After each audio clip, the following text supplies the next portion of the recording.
It's another exclusive. Go ahead and get seated.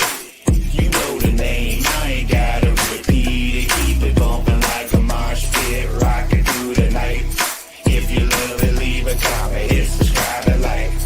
Always raise the bar, reaching for new heights. Shining like a star, illuminating with the light. I know you see me from afar, I'm burning bright. Hello, EDM. How you doing? Hey, Jevim, how you doing? It's a beautiful Hey, day I'm outside. doing. It is beautiful and it's really warm. So we're not going to take too awful long because I'm going to get out in the beautiful sun. We got a tropico dried up going on. Mugs, hey Mugs, I'm Hey, glad you're Mugs. around. We're Yeah, calling to we're calling to the floor this weird little Australian fuck little dude that keeps calling people names. And, calling me names is one thing, but if you call my friend Muggs or you call my friend Sean the N word, I'm going to have to say something. And I'm just not down with you calling my friend Muggs the N word, dude. Hi, Mina. Good to see you. We're calling the liar and abuser to the floor and we're going to make fun of him. And there's Angie. Hey, Angie Hey girl, how girl, you doing? It's good to have you. what's up? Well, we need to show the Nazi for who he is. I done been telling you to do this for a while, haven't I, honey girl? You're like, just do it. Okay. I've I been hate telling to you, do it. bust his ass out. I would rather be out in the sun right now, driving through the mountainside. But okay, so what we're gonna have You to know, do for is some we're gonna reason have I to can't. play. Hey, honey girl, wait a minute, honey. For some reason I cannot see you guys on the panel. All I can see is a small little picture, and it says live, and then 2 hours and 1 second over. What is going on? Oh, I don't know what that is. Can everybody see me? Mugs, can you see? Can anybody see? It looks like behind it, everybody else is on the panel like they're supposed to be, but that's all I can see. Oh, Remember the okay. other night I said I was having problems with the StreamYard format looked different? Right, right. It's still doing it. Okay, When I okay. I'll take a screenshot and I'll send it to your phone as a text. Right, right. Or Um, you could do it like in screen mode. I don't know what screen mode is. Where's screen mode? Well, we'd have to stop this one and change it up. Hold on, let me see if I changed. This is the layout. Studio. Because everything was all good on this phone and then all of a sudden it wasn't. And Right, it was right. like that on one of the last panels. Okay, let me go look at my live. Can everybody see me? Okay. Mina, can you I tell can me see. if you can see me upright? Let me go check on my phone. It's like I can see you if I'm on the YouTube link, and I can see the thing behind you. Or I mean, I Right. can see, but Okay, it yeah, just I says can still see me just fine. Okay, well, I'm gonna go on through it. Okay, and go ahead. I'm gonna take a screenshot. I'll send it to you. let's see. I wanted to say, okay, he is upset because I finally said no after I have been pushed away, pushed away. I was told to kill myself on my birthday. He didn't even care. He doesn't care. I have more recordings of him. I have links. I'm going to share links that's going to prove that he's a Nazi abusive asshole. Okay. Hey, can I So, ask, why do you feel like you need to prove it to everybody when you already are fucking, I mean, see, like you're already in his head. You're already thinking exactly. about, Right. you've already got control of Right. that. Right. Right. Well, So because why do now you feel like you have to he's prove it launching to a campaign. He's launching a campaign. He's joining the Hillman army, and he's decided that death to Jevim. Okay, so here we're gonna go because there's not going to be death to Jevim. This is all No. of the content that he's making just on me. He's clout chasing. The only content he's making now is solely on me. Okay. You see this? All these I've circled are the ones that So, he's made on me. it's so Okay. pathetic. It is so pathetic. Where, Jevim, where did you get these videos of Puck from? Because I clip them. That's what I do. Okay. I have been taught to keep receipts on literally everything. Why? Because men like Puck go around and use and abuse women, and then they slander and naysay them, saying that they hate men, and they don't. So this video, or this right here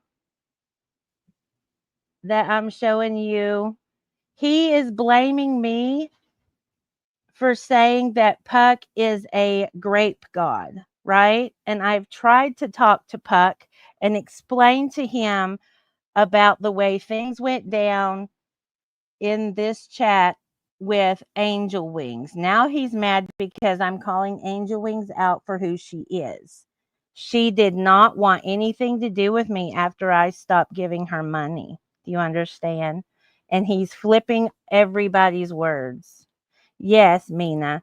Yes, Mina. I do keep receipts. I keep receipts on everything. Angie, if you're watching, tell Brooke that I will make him a mod. Don't know what happened to you. So I'm going to remove this, and I'm going to do a screen share on his latest video, and we're going to break it down. Okay. Do you see it? Maybe I need to put it up there. So we're going to break it down.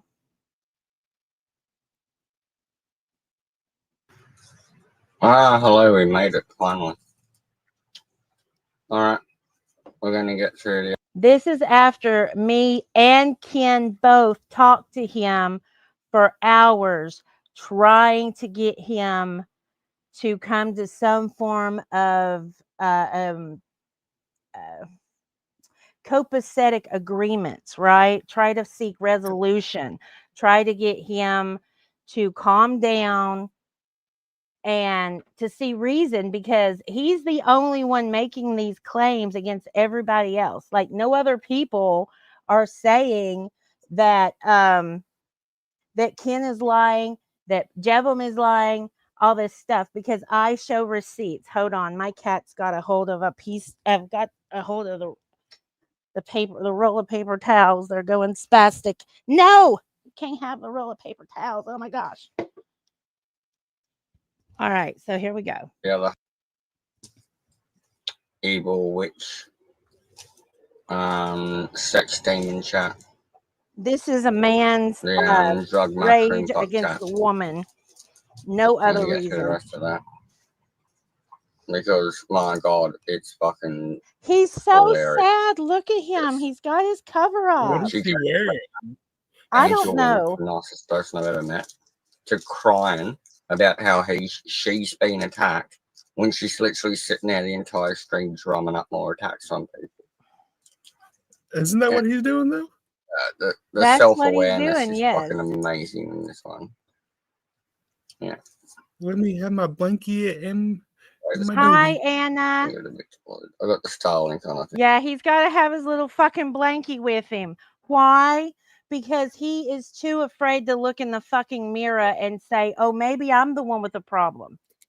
Maybe I'm the one with the problem.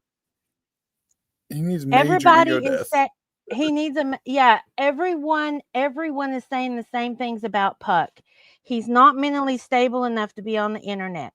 He is a horrible alcoholic. That's all he does is drink alcohol and sit on the internet And he's too gullible. He's too gullible, but I said he's too gullible. You know, he can be manipulated too easily. Yeah, and he thinks that's what I was doing to him, and I was not. I was like, wake up, little dude. Right, but maybe that's what, maybe the reason why he's freaking like this, because he didn't want to wake up. No, he doesn't. He's going through an ego death right now. It's slow for him. Who's got to bounce? Someone's got to bounce. Who's got to bounce? Someone else just said, sorry, y'all, I got to bounce. Okay. Whoever. I can't see who else is on the panel. Where we're going from, I guess. Oh, I didn't see anybody else on the panel. We'll share screens. I was going to try to get it to where he was calling Sean a name. Being gang stalked, and men seem to love to hate me. Sean, thank you for being Everyone fucking hates. Yo, listen to me. Don't you give up, girl. You belong here with us. I know. Yeah, Thank you you. Thank you very much. You know that. You belong with us. With the, I kept saying, stop fucking having your friends bully me, because I walk to the fucking cliff edge every day and contemplate fucking existence. poor little fuck And can't now handle you're the saying, fact that someone told him no. I know. I told him no, and I've never sent anybody after him. That's his issue. That's the major fucking lie that he keeps spreading. I've not Okay, sent you know how anybody. that mentality of Karens, where they have to be the victim. Mm-hmm. It's the That's what Aussie Puck's Karen. doing. Yes. It's Yes. He the has male to be the Aussie Karen. victim. So of course it's always, This is horrible. Listen, what he says about, I mean, you can say anything you want about me, Puck. I don't give a fuck, okay? Because it's like, make me a mockery, because everybody, no, I'm not saying everybody else does. The Ammonites sure do. The Ammonites want me to shut up because they don't want me to show proof, right? Men like Puck do not like receipts. Ladies, I hope you're listening to me, because abusive men do not like receipts. It shows their abuse. not just no, receipts, thank you. not just receipts, honey. They abusive men, especially narcissistic, manipulative, abusive men like Puck and occult. I've done told you before. He has gone past just being a past and bullshit. This is cyber stalking. Yes, it is. Yes, This it is is. And cyber harassment. You tried yes, it with the YouTube shit. You need to go to that other step I was talking about. right, right. The legal And route. in Right. and FYI, in a couple minutes, I'm gonna say what that other step is, just so you know, girl. Okay. Okay. All right. So I'm gonna keep going because I want people to hear it. This motherfucker with his prison tattoos. He's You're saying, fucking disgusting. how is he gonna say Sean has prison tattoos? He's fucking Hawaiian, dude. You got fucking Hawaiian tattoos. Don't you know Hawaiian culture? Oh my goodness. we the Chronicles community. Me, you, Angie, everybody. You know, we got your back. So does Brooke, honey. She'll be back here Thank in a you, minute. Sean. Don't worry about that, girl. I'm really, really trying here. I'm really trying to. Hey, they want to talk about you. That means they're jealous of you. Fuck them. You know what I'm saying? Her name of the stream is when you stop financially supporting Star Seeds, and she's talking about angel wings 4 or 5 months ago, and now she's just been fucking blocked, and she's having a fucking meltdown, and she's sitting here. No meltdowns. What Well, but happened? he's got to make it seem like it is because he's the one. Okay, so instead, what he's doing is instead of saying, I'm having a meltdown, I'm the one going nuts, he's saying she's the one having a meltdown. Mm-hmm. Yes. Okay. You're He's using protected. you instead of him. Yeah. And so every time he says she, honey girl, you need to sit there and think, she, you mean he, you motherfucker. Right. Right. Because he's revealing himself. Uh-huh. Exactly. Yeah. Listen to this. Fucking crying at the end of her fucking stream now because she realizes she's a cunt. If she's a cunt, that makes me a motherfucking It's hard to whore. lose. Mhm. Friends. I know it does. I know it does. But you're a tough woman. You know what I mean? You know you've been on that dip. You don't need to beat their negativity. Well, I'm gonna go. I'm gonna have to play a song. Hold on. You got it, girl. Hey, and let me know in the notifications when it's the next show. He's Yeah, I'm jealous of gonna Sean. hang on. I'm gonna go pull some mugs up. Oh yeah, mugs. Now, you should listen to the fucking quality of songs she picks too. It's so ghetto, fucking hoe bag shit. Ghetto It's fucking hoe bag gross. stuff. And this nigga fucking loves it. Do you hear him call Sean the N-word? I wanted to make sure everybody heard it. Because he's Hey, a want honey, people to you need to get a clip recording of him doing that, and you need to save that shit and send it to me because I'm gonna bless that mofo Yeah, for being yeah. racist. Well, we're recording it right now in the live. Oh, I meant That fucking shit. Yeah, she just, Well, I had she these just morning plays that some ghetto shit. some guys are Thanks. dicks to even leave their woman abandoned Yeah, to raise their kids by themselves. she likes gangster It's music. not the to old put tradition shit on with. before, She likes where a gangster man music would to put stay there shit for a on life with. until So he's bashing me because I like rap. Do you hear this? Any little fucking thing that he can pick on, he's picking on. And she stands You there know, and says, families. "Oh, no, she's a piece. She's a fucking. You know, it's not She's like a that walking anymore. contradiction. She's no. All these men are She's not entitled and consistent. think they can run She the has world. no He's a walking contradiction. He's fucked. Sticks and stones, Oh, bro. Sticks She and needs to be stones. taught Right. by a man. I need to be taught by a man. Did you hear that? Do you want me to rewind it? Let me rewind this. He said, I need to be taught by a man. Listen carefully. Fucking. You know, it's not She's like a that walking anymore. contradiction. She's no. All these men are She's not entitled and think consistent. they can run the She has world. no All morals. them. She needs to be taught Right. by She has no morals. She needs to be taught by a man, is what he's saying. a man. Tell them. They come to tell them. No, you got no morality You as know, a the woman. world is entitled. He says I have no morality because I'm sticking up for children, right? I'm sticking up for women, Sons. right? And that means I have no morals. You need a With man a who bunch of will men you. who believe in hype and bullshit. Yeah, you don't And have they're no bigger than the morality rest as of a the woman. world, You need a man to including women. enforce it for you. If you are Do you hear the misogyny coming from him? Oh yeah.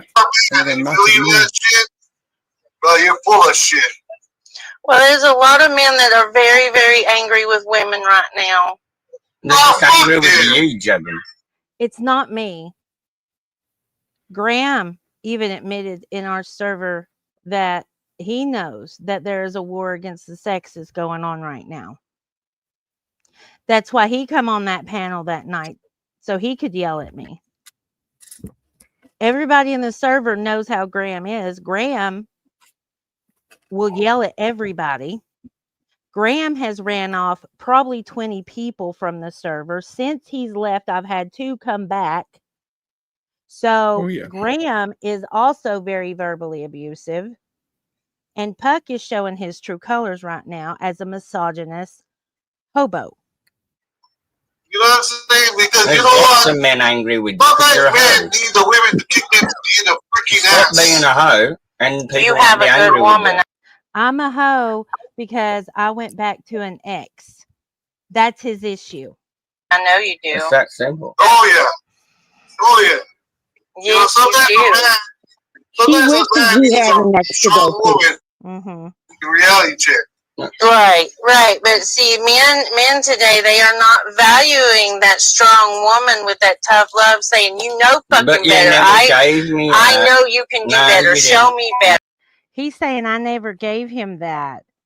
How many times can a woman be told to fuck off, you fucking cunt? How many times is a woman supposed to listen to that since she has no morals and needs to be taught morals by a man? Come on, dude. No, you didn't. You Oh sat yeah, there right? on You Ken's know, panel. because Yeah, if personally, this bitch sat there on Ken's panel and said, I never told Puck much because I know he's evil.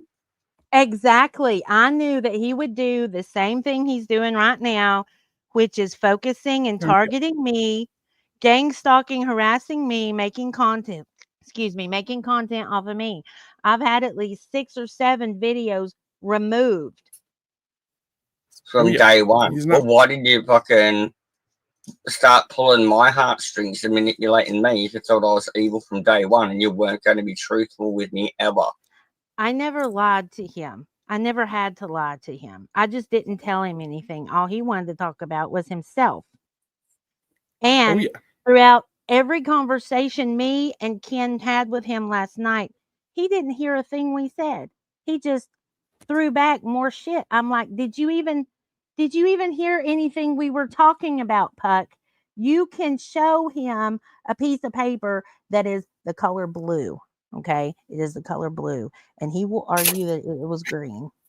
until his dying breath. This is the type of obstinate, stubborn egotism that we're dealing with. And that you just said to Ken, I was never truthful with Buck or tell him anything. Because Exactly. since day one, I knew what he was like. Women And women aren't going to tell you things if they know you're just going to exploit them, which is exactly what you're doing right now, Puck. Come on, dude. Get your hobo life together. I warned you since day one. Why you doing this? And so you just manipulated yourself into a black fucking hole. I would to treat my woman wrong. My mama kicked my ass. Puck's being seen. Right, Yes, well, I I don't mean, care. you treat your wife, your woman correctly because you Yeah, had a good you mother. know, because Not every man has had a good mother. Okay, that but also there's no excuse for treating a woman what you see in your own household. You're supposed to be better. This is the man. You hear this man, Sean? I have the utmost respect for this man. He's good to his wife. He's got a bunch of kids. He's a good father. He's speaking truth. He doesn't have fucking prison tattoos, and you calling him the N-word. That's just showing your true colors right there. Nobody And he's uses open. that word anymore. That is an outdated fucking word. That is a word.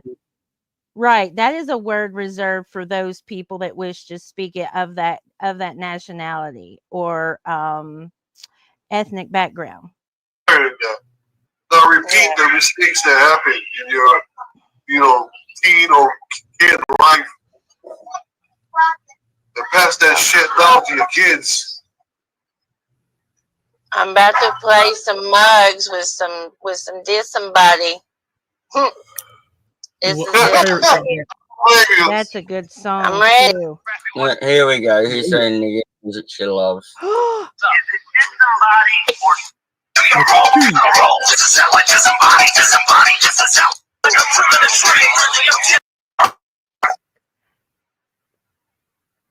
I don't really want to watch the nigga music.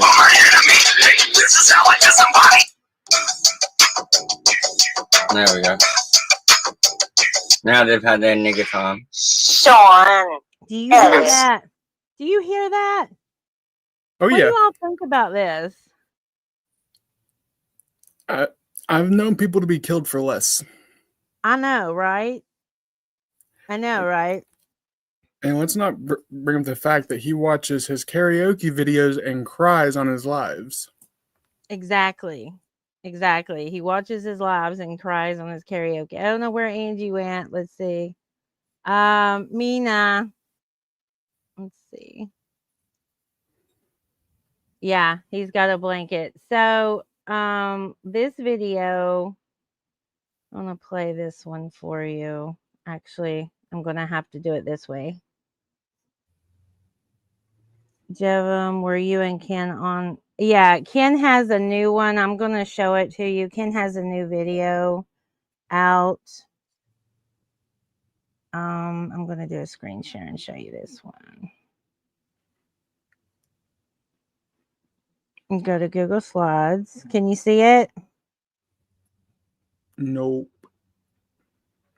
You can't? Okay. Let's see.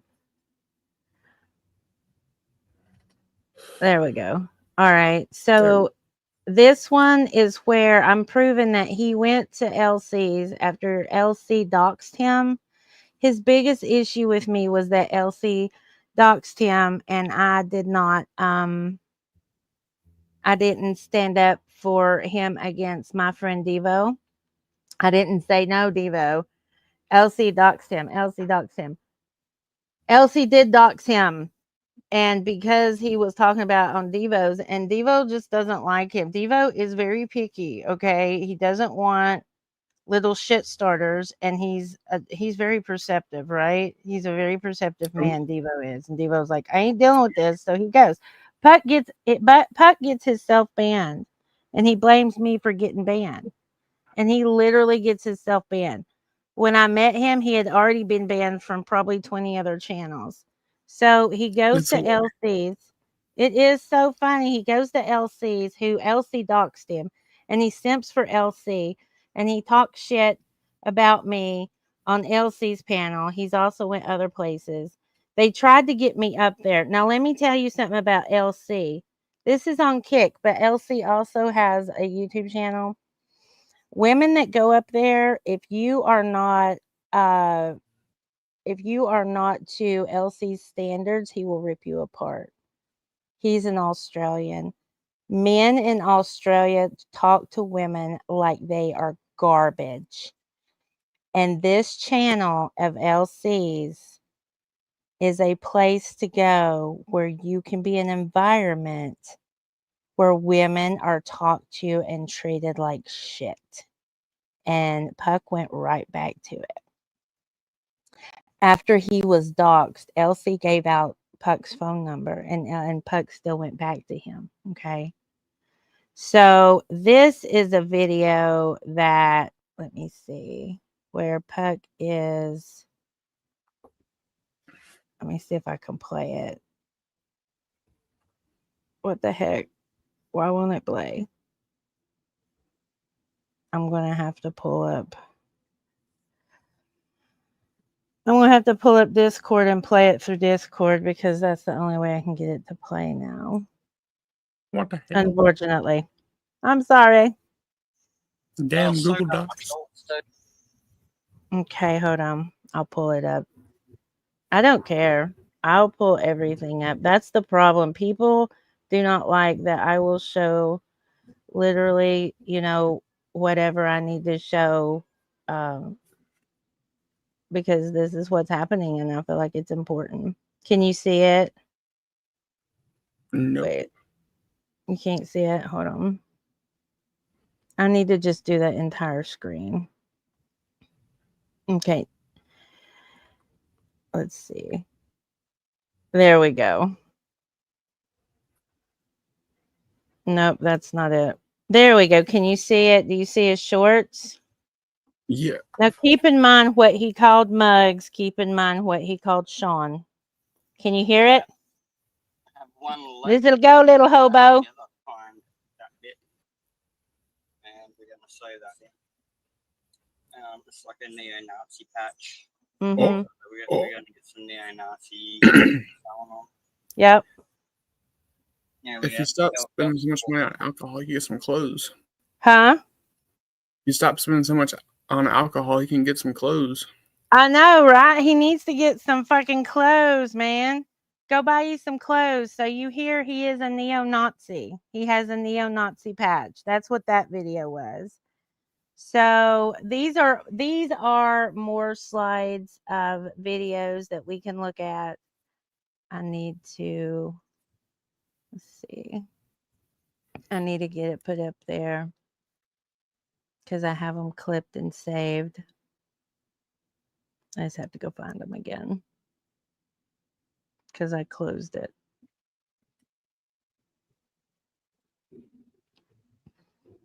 Mina, if you wanted to come up here, you can come up here.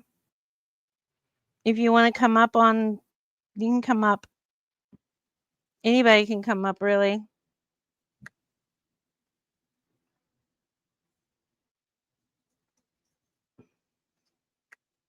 Sorry, it's taking me a minute to get it all up back up here. Okay, let's see.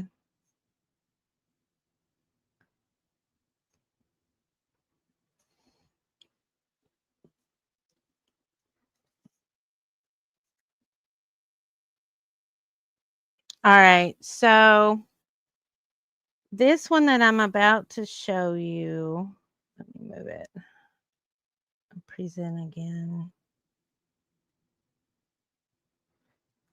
Let's see. Do you know LC has a pet sheet? Yeah, he does. Like, there's a lot of funny stuff that goes on there. I'm not going to lie, but there's also a lot of bad things that go on there. Yeah. Okay. Yeah, a lot of bad things. Is that where I was going? No, that's not the right one. Is this it? Let me see. No, I don't know what. There it is. I did the wrong one. Sorry, guys. I'll get You're my good, yo. shit straight in a minute. Here we go. All right. So this what I'm showing you here is this is Only Mid's old channel. There is a lot of remember Britain dumped prisoners in Australia. Yeah, well, I know where some of the aggression is. So what I'm showing you is Only Mid's old channel. And I'm going to read some of this stuff, right? That Puck said. I had to crawl up a cliff before I passed out from shattered chest to oxygen. And then don't do shatter. And Elf said, Boke a seatbelt. Jesus Christ, cat. Sorry. Rated for 5 tons. And then let's see. This right here How's he gonna? is talking like Puck was. What are you saying? How's he gonna break something rated for 5 tons when he has little toothpick arms? I don't know. I have no idea, but anyway, let's play this. Can you hear it? No. Okay, it's not sound. There's no sound to it yet.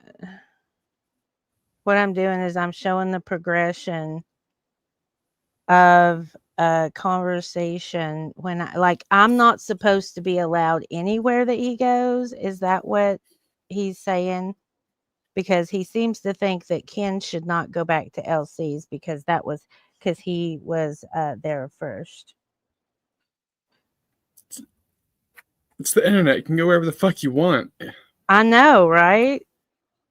He needs to get out of his 12-year-old body mindset. He and really be an does. adult. And he needs to quit making content on me because that's all he's doing. Clout chasing, yo. It's all about the clout. He is definitely clout chasing. And I'm like, you're treating my channel like I'm just some rando that, that isn't making content and doesn't do stuff. So now he's going to bash my content because I said no, right? Because me and you decided to work it out, right? That's what adults do, yo. Yeah, that's what adults do. They kind of try to come together and be copacetic. Oh, yeah. I mean, you got to be able to rationalize and understand the severity of those types of conversations. Let's see. Who's in here now? Hi, Mina. Hi, Mina. Hey, girl. Nice to see you. Let's hear what he's saying about me. Can you see it? Like a porpoise, mate. Yeah. Listen how he talks about me. She does this eat takeaway. She doesn't even cook. She don't even cook. Does she cook? She doesn't. Hey, listen to the lies. Listen to the lies. And then EDM, you can tell the people if I cook or not. Listen. I cook.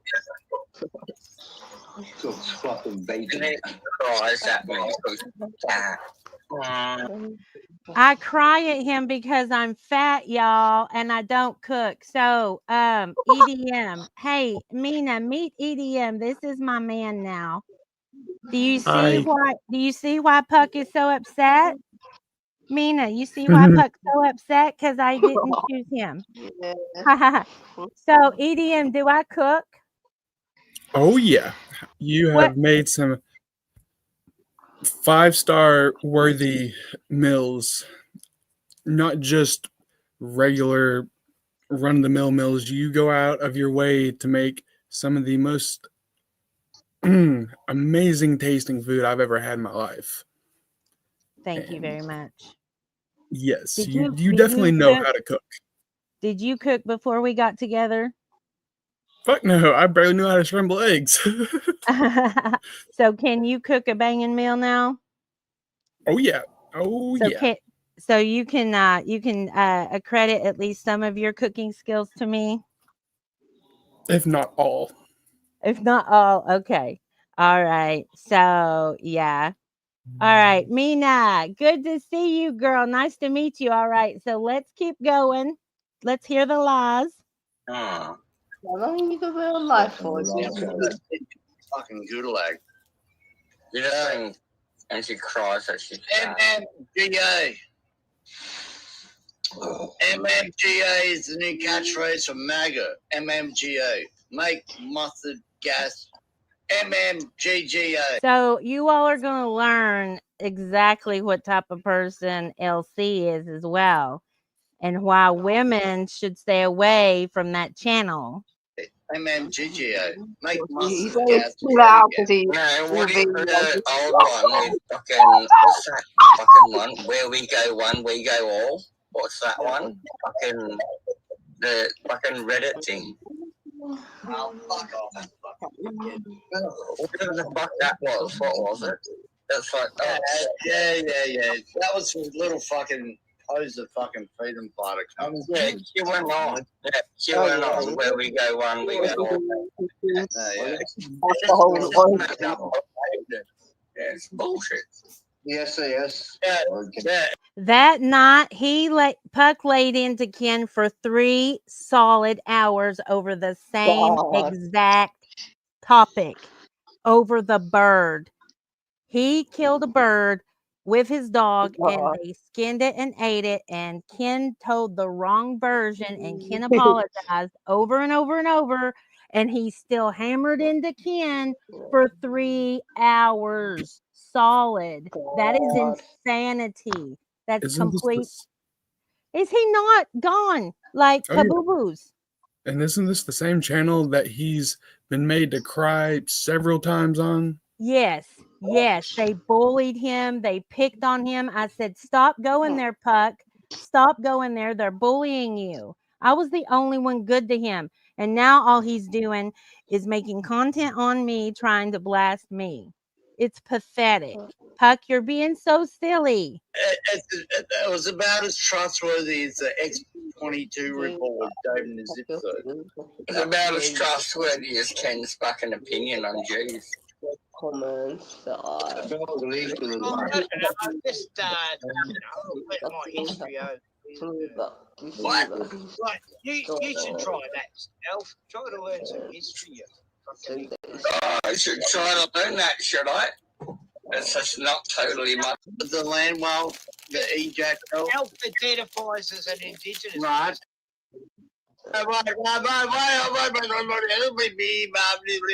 Listen, fuck off. Are you pissed because he stole your land well? Did Ken steal your land well? Yeah. Did Ken steal his land well? Do you hear this? Ladies of Australia, men there are pigs. I did. Except Ken. Ken is not a pig. Ken doesn't go rooting around. Ken actually has a little bit of common sense. Oh, shit. Are you ejacking to the land well? The ejac. Elf identifies as an indigenous. Right. All right. So, all right. Let me get this straight. You fuck Elf, you used to ejac to Jevim, and now he ejacts to Jevim. Yeah. Oh, yeah, that. Right. Yeah, that's what's happening. Do you hear how they talk? It's just like, who jacks off to the girl? What does the girl look like? Does she have big tits? Does she have big boobs? Do you hear this? Objectifying like you're an object, ladies. You are not an object. Your body is not an object. You are not put here for men to put their own morals and stipulations upon you. You gotta worship the goddess, yo, not deform. Right. You know, me and Jevim know him now. He's hot. Really right.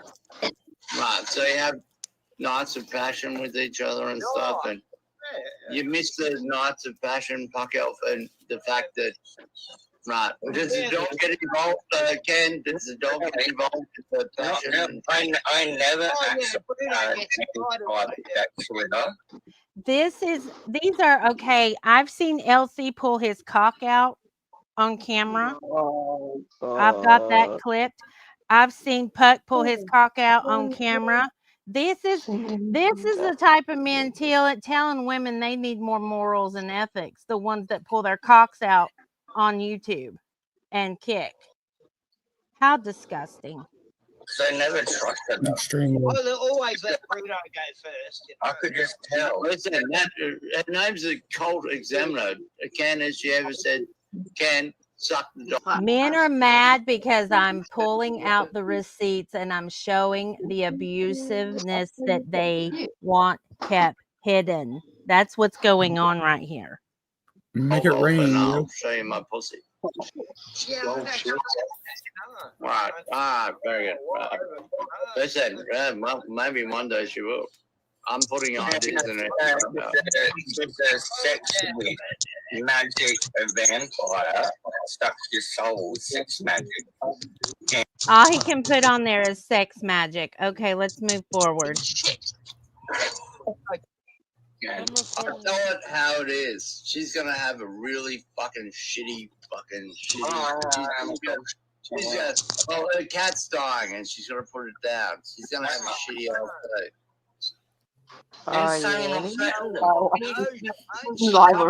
So it really doesn't matter where you jump around on here. He's gonna be talking shit lies. Okay. All right, let me see what else. Okay, do you all have anything to say about that? Let me check the comments. You don't break down females. You bring them up. You worship them, and they will give you the world. But you have to treat them.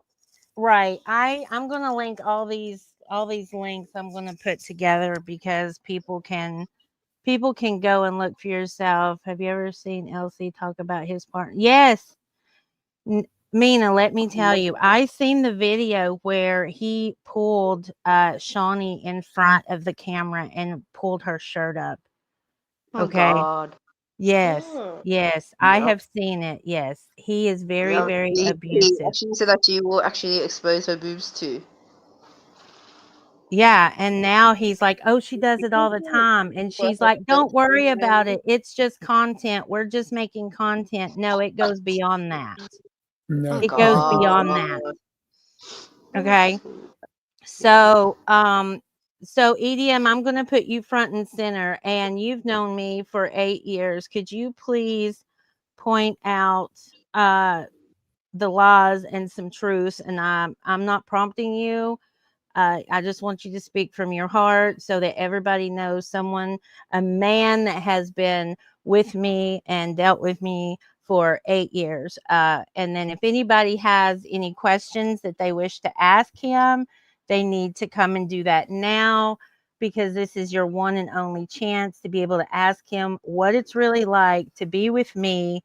Absolutely. They are literally dropping words to install abuse. Yes, they are.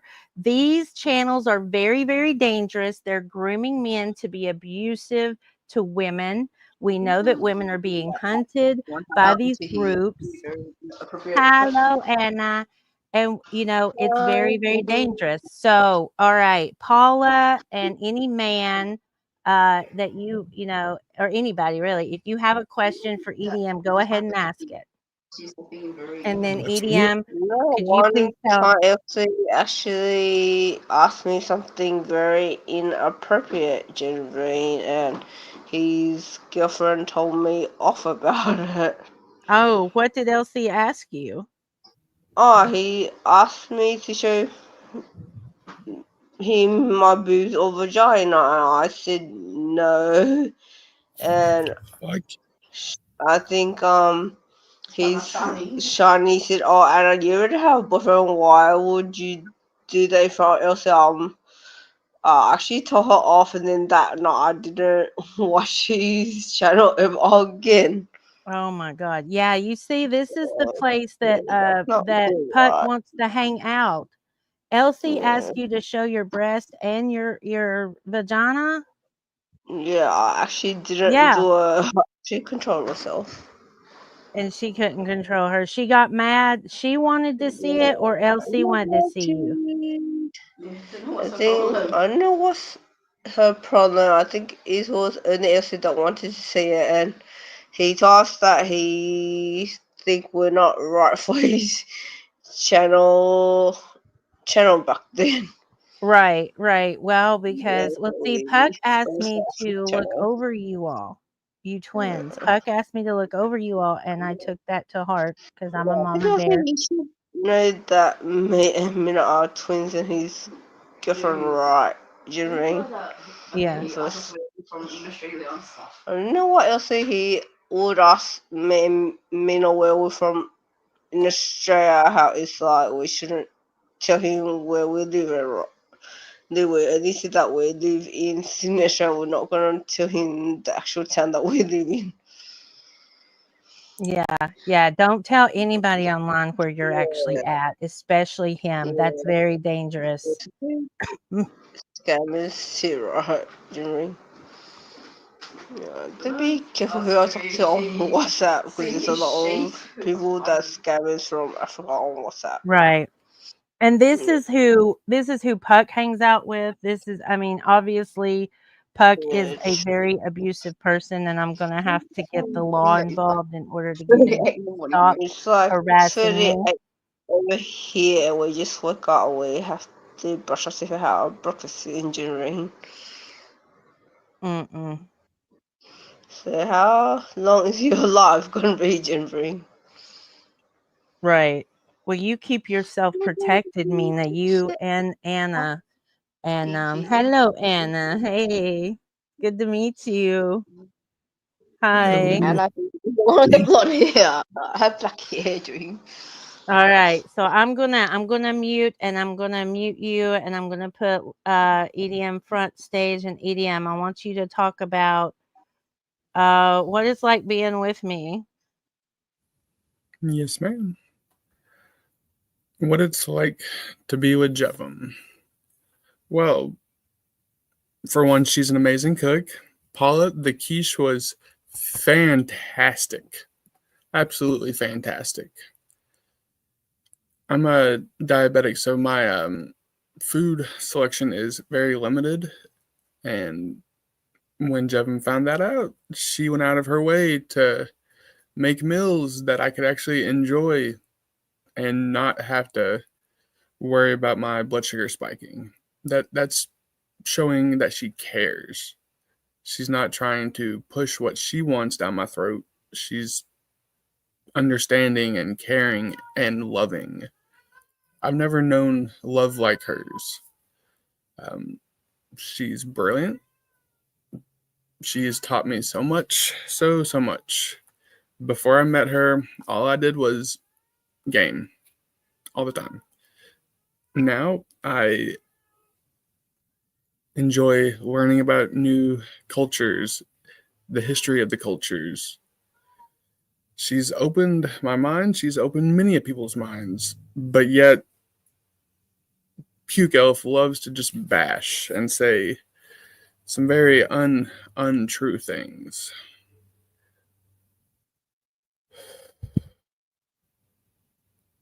She is one of the most loving people you'll ever come in contact with. And it takes so much to push her to where she even shows any ounce of anger. It's definitely not what Puck is talking about. Almost everything he says about her is a lie. She's not a whale. She's fucking beautiful. Absolutely astonishingly beautiful. And a real man wouldn't have to stoop to teenage tactics. Oh, I'm gonna talk shit about you, but I love you. It's like we're back in middle school, dude.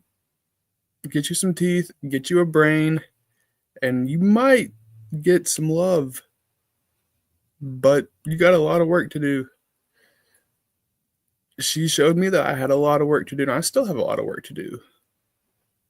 But the first step is acknowledging that you have the work to do.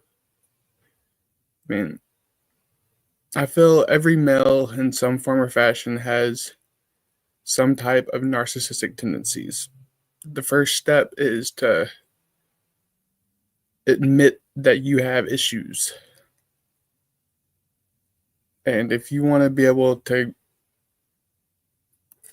be wealthy in love, you have to work on yourself to be open enough to receive that love and to give it back. She is such a giver, Paula. Yes, she is. She gives everything. She'll even give you the shirt off her back if you ask for it. But you can't just go around talking shit, man. Clout chasing. What was the last video you made that did not involve Jevim?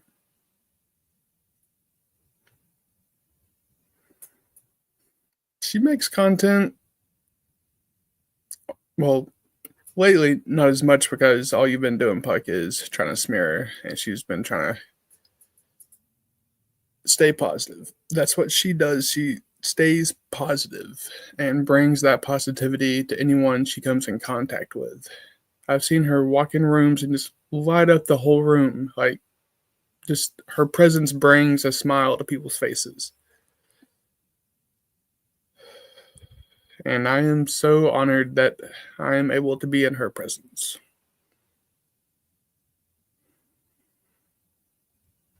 Does anybody else have any questions? There's not many people talking.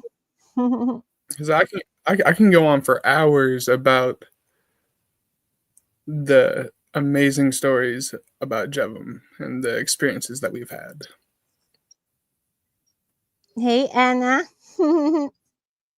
It's me, Hello. and I was blonde hair, Jevim. I think you're probably gonna get confused with us. So Anna is diabetic too. Are you top 1 or top 2? I think Anna is type 2, and I'm pre-diabetic. During how I just take medication. How I know that Anna, she's on 2 different injections. Yeah. I have brought EDM back from. And something else. I forget what's it called. Oh, how many times have I saved your life from low blood sugar EDM? Over the years, at least 100 times. If it was not for you, I would be dead in the ground with worms eating my carcass. Mm-hmm. He's top 1, and my family was top 2. I'm not diabetic. I'm I can get there if I hadn't already started. I've lost about 50 pounds since last November. Wow. And I'm really working out and stuff. So I'm really trying to improve my health and everything. But I was raised by a type 2 diabetic, so I know how to, I can touch his skin and immediately know if his blood sugar's low. And his sugar's been so low, and I've brought him so low it wouldn't even register on the meter, but I've brought him back to where he didn't have to go to the ambulance. His parents have said before, did you call the ambulance? No, I brought him back. I've literally brought him back from the single digits of his blood sugar levels. And he's alive today because of me. Puck's alive today because of me. I started following Puck because I thought he was going to die and I didn't want him to die. My mum's mother, our grandma, she was diabetic. How she has to get insulin. How she already passed away. Diabetes is a silent killer, just like stress. And Puck and others like him want me dead. I mean, I have videos. I could show it. I have all kinds of screenshots where he's threatening me. He wants me dead. He really wants me dead because I've apologized to him. I'm like, whatever it is you think that I have done wrong to you, I'm apologizing now. Let's bring some resolution. Let's bring some peace. But he doesn't want that, does he, EDM? You've tried to Nope. talk to him. You've tried to help him. So many people have tried to help him, and he's just not going to have it. He's not going to have it. All he wants to scream is, but me, me, me, me, me, me, me, me, me, me. He is the perfect psychological case study for this situation. Okay. Anyone And that you see gets these involved videos with what him, he says about his mother, Jevim. he's crazy. Anybody that has anything to do with him will get burned. When he Okay. was Well, Paula, honey, come up here. Here, get if you can get up here, come on up here. If you have questions for EDM, you're more than welcome to come up here. I don't have a problem. one I thing mean, I'm about sure. Go ahead. one thing about conversation, especially with someone that you have strong emotional ties with, is understanding with open ears and open mind. You can't just sit there and be like, me, me, me, me, me, especially when someone else is bringing their thoughts and opinions and issues that they're having with you to the table. You have to be able to hear it and understand it and acknowledge that you've done something wrong, not sit there and try to blast them with your made up bullshit. It's called being an adult. Adults listen and understand. Do I seem to have an issue admitting when I'm wrong? No, ma'am, you do not. I mean, if I know I've done something wrong and I fucked up, don't I admit it? And, Oh, yeah. aren't I like, I'm sorry?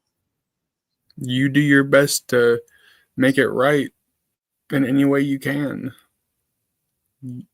That's what love is about, is hearing, understanding, and acknowledging. Hey, Joe, good to see you. How you been? It's been a while.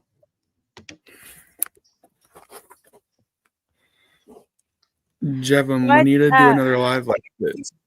Yes, we do. We need to just talk about this shit. People going on a hate campaign on me just because I'm calling out shadiness. I'm sorry.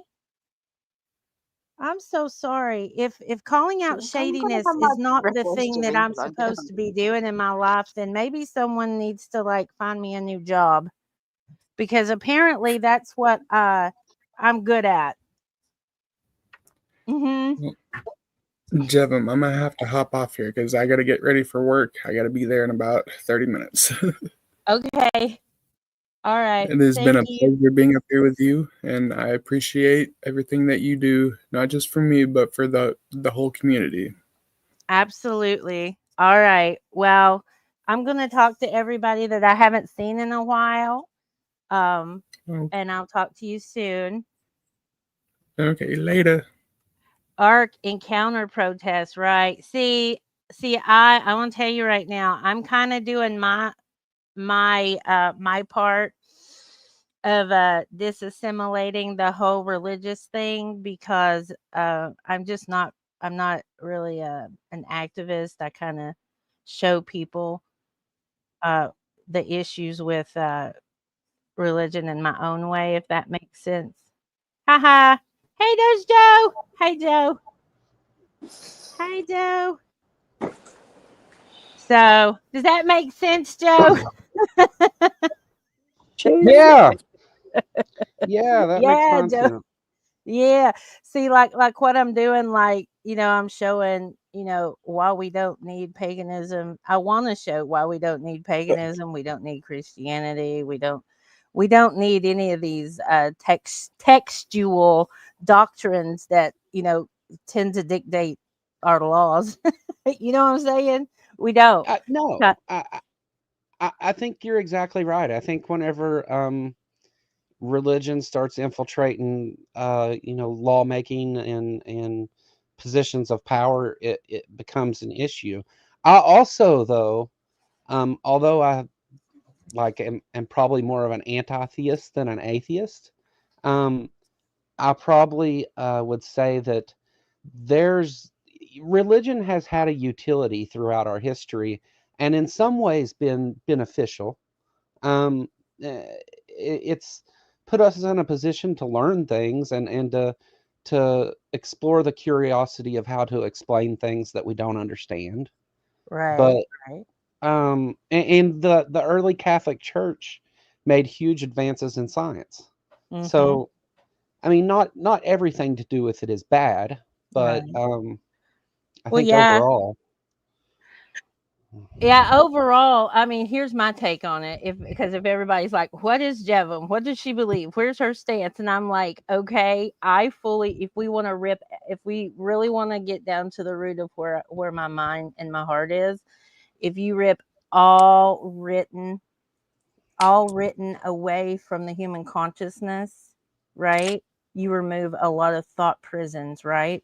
Because as we're growing up, we're ascribing to someone else's philosophy all through life. Oh, sure. Right. But but that goes into like language and the roots of language and all this other stuff. So I'm like, I understand we cannot rip everything away, but we need to realize that these things have held us prisoners, as a global consciousness. These texts, these doctrines, these laws have held us in such prisons that that's kind of all we can see. And it's like, no, there can be no other way. Well, yes, there can, Well, I think you made a really important point there. You talked about how we even with like abstract things, we stand on the shoulders of others to better understand and then form our own opinions and decisions. And humans as a social species continues to like grow in that way. So we're always building on what those before us did. That's why things like historically the destruction of the Library of Alexandria was such a big deal, because we were no longer able to stand on top of that information and discover more. The problem comes with religion that it doesn't allow for any of that. There is no building onto it or doing better or making better ideas or doing anything else. There's a book says a thing and it's perfect. And that's the position you're stuck with. And when we look at that, that just doesn't fit reality. It's just not the way that things are. And that I would say that's the hugest problem with religion, is it can't grow. It already says it has the answers.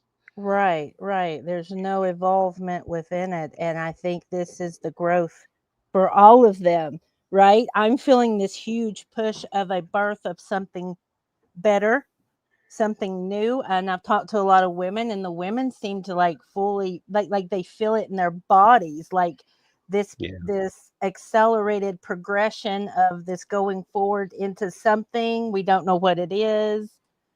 And maybe Paula can help with that too, but like I don't know, there's really nothing else that behaves like religion though, right? Like there's nothing else where it's like you can never do better, you can never work this out any better than it is. Here it is.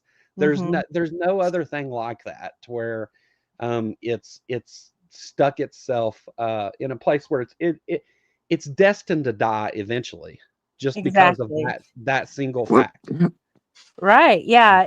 It runs its course, right? It's like certain philosophies or doctrines, and there's this saying in law, and I studied law for a good year just so I could try to make sense of it. And I found out how much of the occult is actually in our law. Oh my God. And that's another thing that I want to, bring to people's awareness, is like, you need to look at how much occult shit is in your law. And like, I had no idea. My mind was blown away. So that's another like thing that I hope to bring to the public. But, You know, they have this saying in law where you breathe life into a document. Okay, like that's an actual thing within the law and court system, is you breathe life into a document.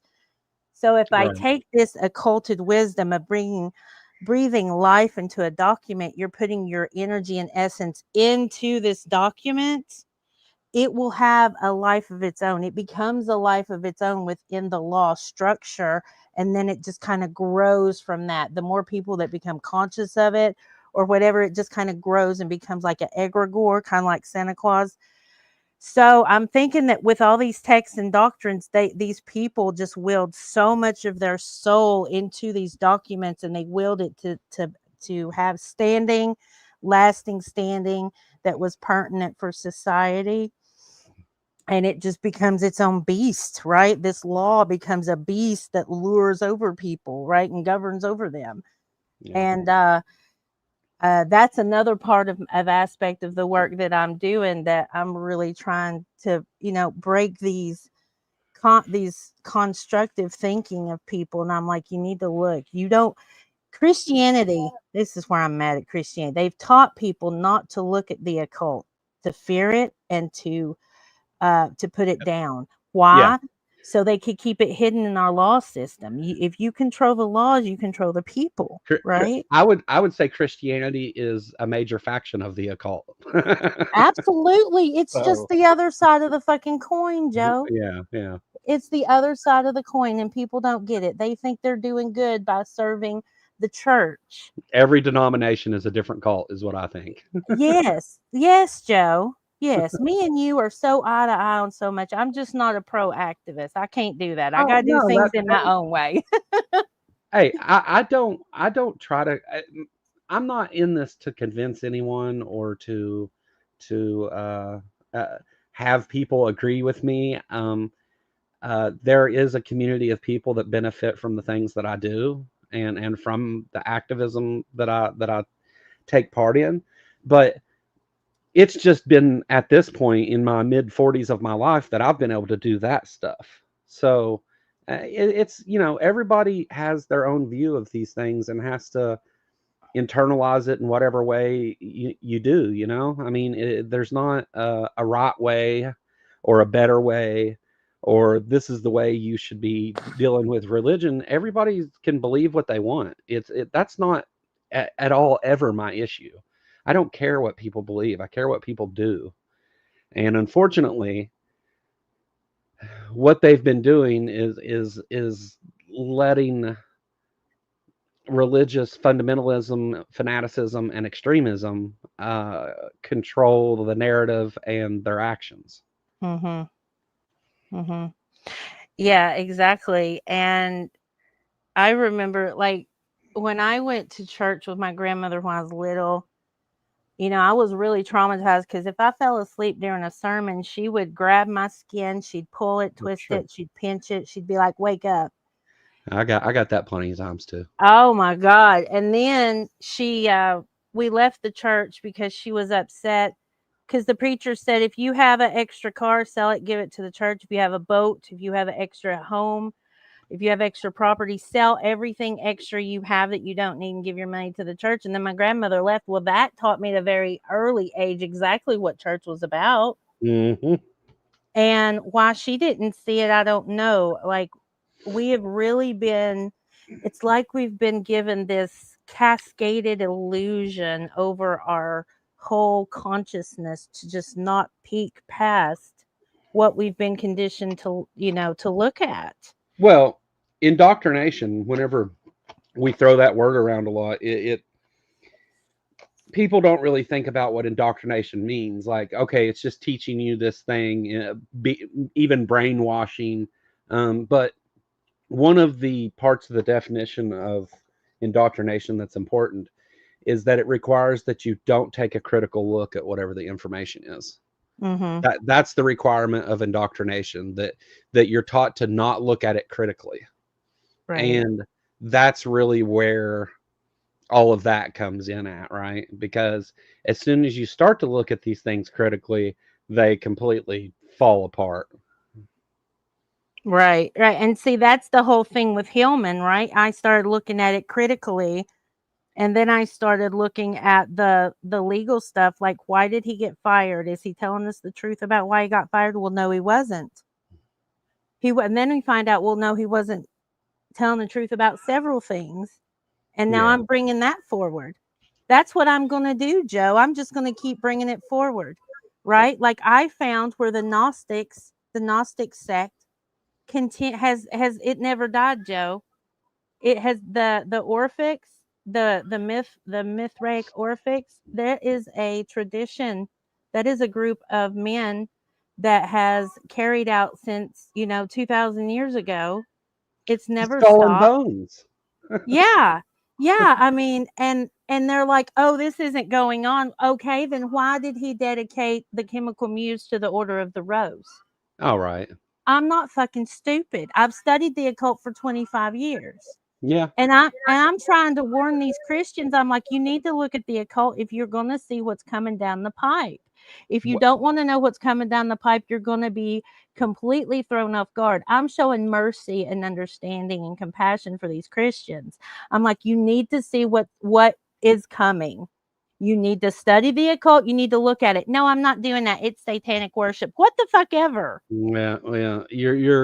You're preaching to the wrong crowd. Pun intended. I know. And here's I'm like, I know you all are you're ignorant. You're in the dark with your ignorance. You're in the dark with your ignorance. You were taught not to look at it so that you wouldn't see it when it was happening to you. Yeah, you can't. And I'm sorry to the rest of the panel. I'm not trying to like spend up all the time talking. If somebody else wants to talk, they can. But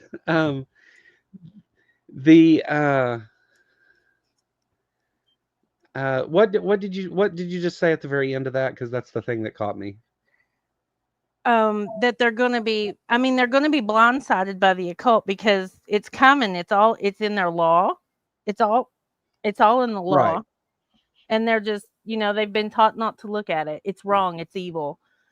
It's witchcraft if you use any form of divination and everything. And I'm like, people are intuitive beings and they can sense things. Well, Christians are atheistic towards the occult, right? Yeah, it's like it doesn't exist. But then you all have believers are atheists. Really, they just believe in one religion and not the thousands of others. Right. I just take that one step further, right? And I don't believe in any of them.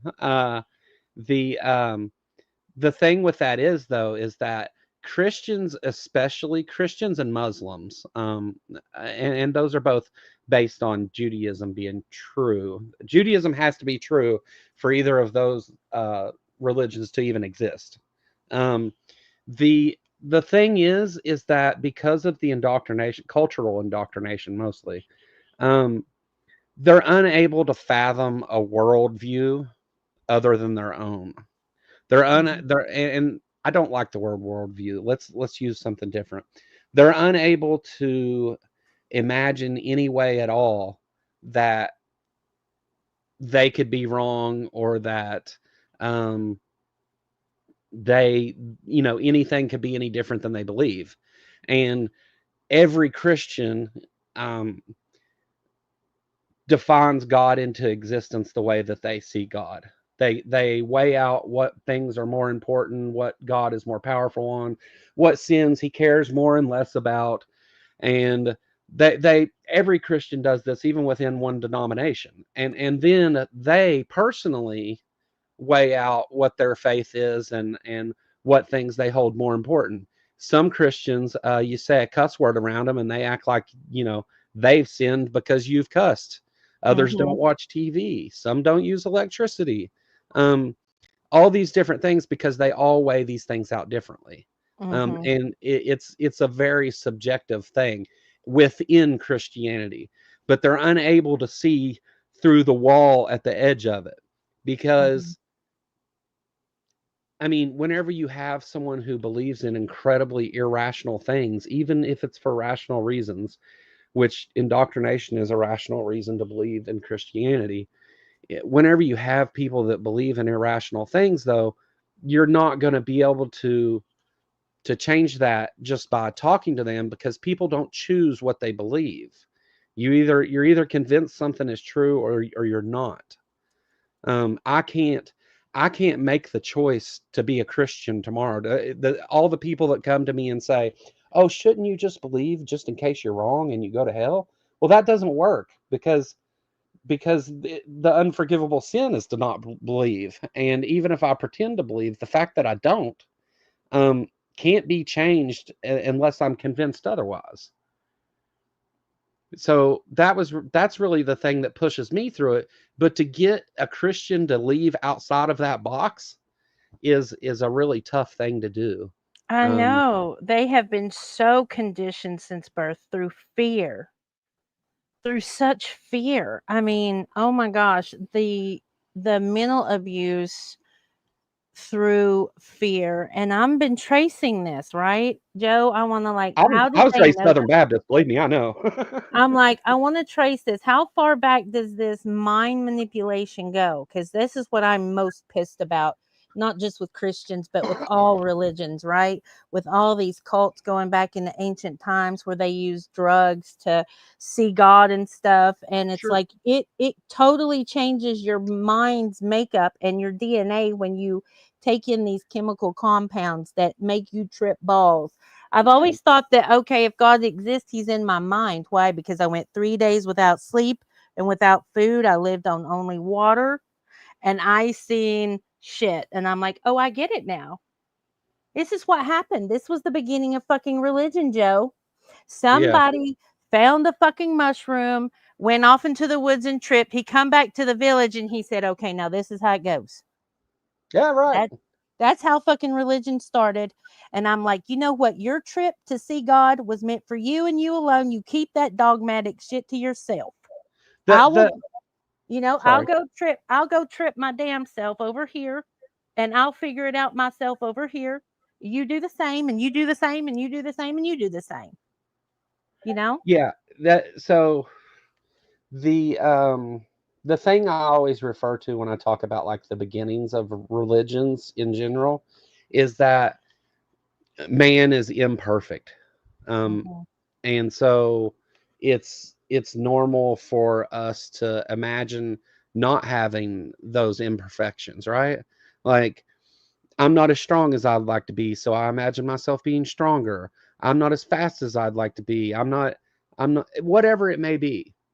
And when early humans sit and do this, they imagine a man that's perfect, right? What is the perfect person? And the perfect person could also be all powerful and control all these things. And they started that out with polytheistic gods. You know, you needed a god for the sun and a god for this and a god for that. The And wind then and the eventually they're like, rain. you know, we're building all these temples and it's costing a lot of money and we're having, you know, we've got all these different gods and you can please one and piss the other off and all that. Wouldn't it be easier if we just had one all powerful God? Let's pick one. And so they picked one that already existed because Elohim was already a thing. Polytheism is very much embedded within the Abrahamic religions. Yeah. I did a Yeah, it's talk. just bottlenecked. They bottlenecked it all into one.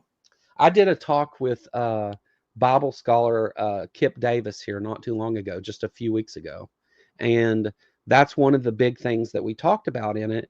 Is he's a Old Testament scholar and a expert on the Dead Sea Scrolls. Yep, and Hillman's arch nemesis. Yeah, and so I had a talk with him, and we talked about I mean, just to hear an expert say it, if that's what somebody wants. We talked about the polytheistic nature of Judaism, and how that you see that kind of spread into this monotheistic idea.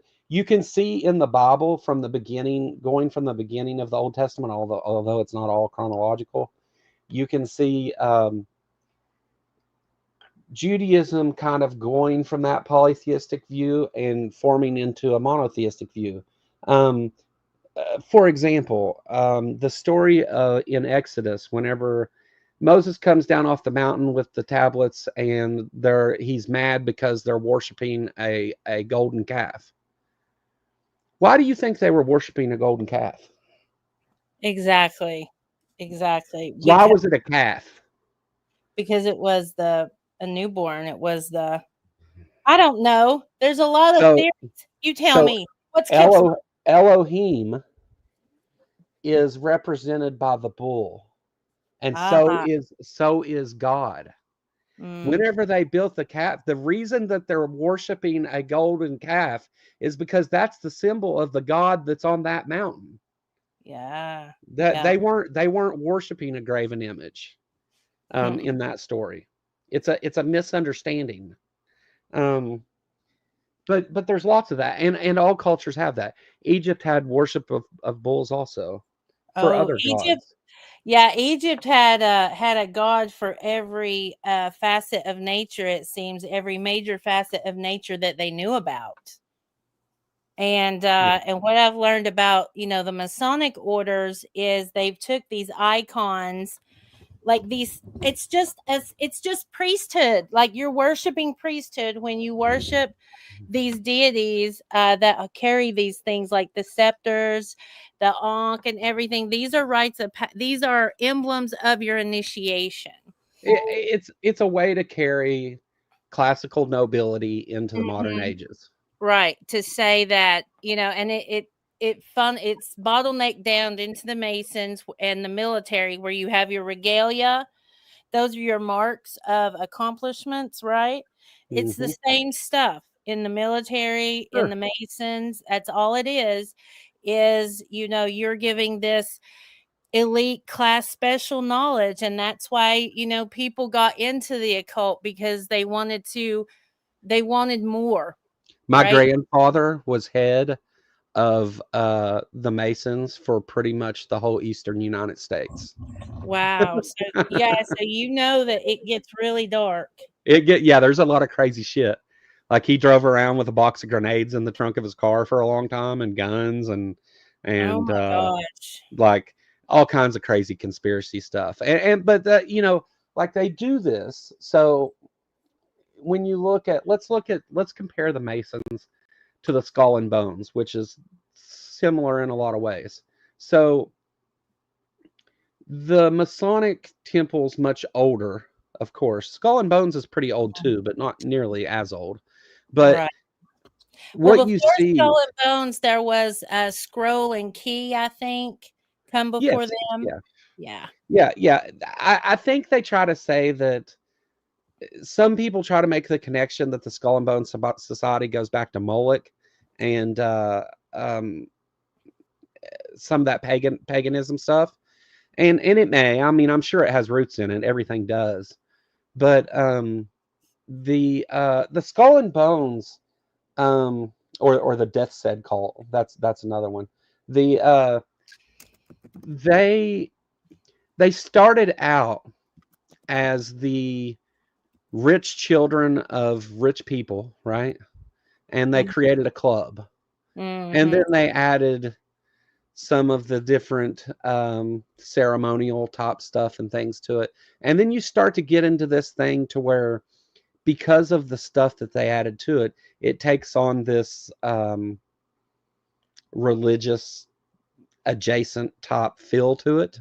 And as the years go on, people get into that and start to drink their own Kool-Aid, and eventually you end up with them thinking there's some kind of power in still in the skull of Abraham Lincoln and all all that other stuff, and they start to believe that they actually are what they've said they are, and they become a cult that believes in supernatural nonsense at some point. And it seems like, especially with religion, and I include all cults in religion, I do too. It seems like most of them, not all, some of them start from poor people, like Christianity. But it seems like most of them start with like a rich nobility sect of some group wanting to control some aspect of society. So they start a group, and then all these other things get added into it. And that seems to happen over and over. There are ones based on, there's some in China, there's there's a lot of the occult that was done also by the poor and stuff, and there's a lot of the occult that was done just to scam people. Yeah. Well, see, I keep going back to like Plato's cave, but if you read further in Plato's cave, he talks about how he'll take the man that is low and he will build him up, right? He'll build him up to like king status and he'll put him on top of the world. And then then they will bring him and drag him down low, lower than when they found him. To me, that is narcissism and some form of narcissistic training to break down the consciousness of the human as being someone that doesn't have this slave mentality, right? That doesn't have this victim mentality, but they want us to be complacent and have this slave or victim mentality Right. so that they can control us and keep power over us. And I keep going back to Plato and the Republic, and I feel like so much of it started with him in that era, you know? Well, let's look at chattel slavery in the United States. Whenever you want to control some group of people, you can't just threaten or punish them into it. The Right. Spanish Inquisition teaches us that. There also, and why this works is there also has to be promises of something good if you do follow, and so even going back to chattel slavery in the United States, you know, they couldn't just threaten black people into being slaves and make them obey and be good slaves, you know. So they tricked them, you know. They got them wives, and they if you're a good slave, you get these things, but if not, you get these awful things. And it only works with both of those things to control a group of people.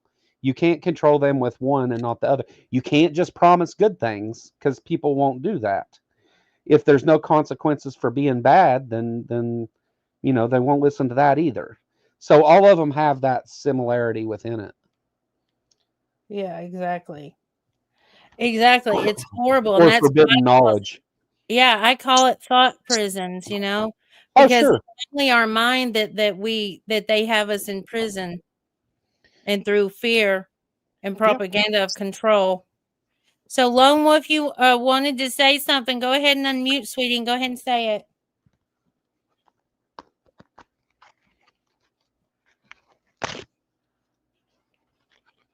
You're muted. I don't know how. There you go. Am I there? Yeah, go ahead. Oh, I'm so sorry. Well, it was Machiavellian. Was a guy who wrote the book, you know, started in the 1500s. So, I don't know. I probably lost the thought about the what I was going to tell you, because religion, the base word, means to regulate, and we're the sheep and all that. So people, oh, go ahead. No. I was just mumbling to myself. Sorry. Okay. Yeah. So that's my other point. As it's in the Bible, so many words, one-liners are coming back to, you know, our awareness. But one good one, and what you were saying about the fear, we can't fear, but that's what we've been trained to do. So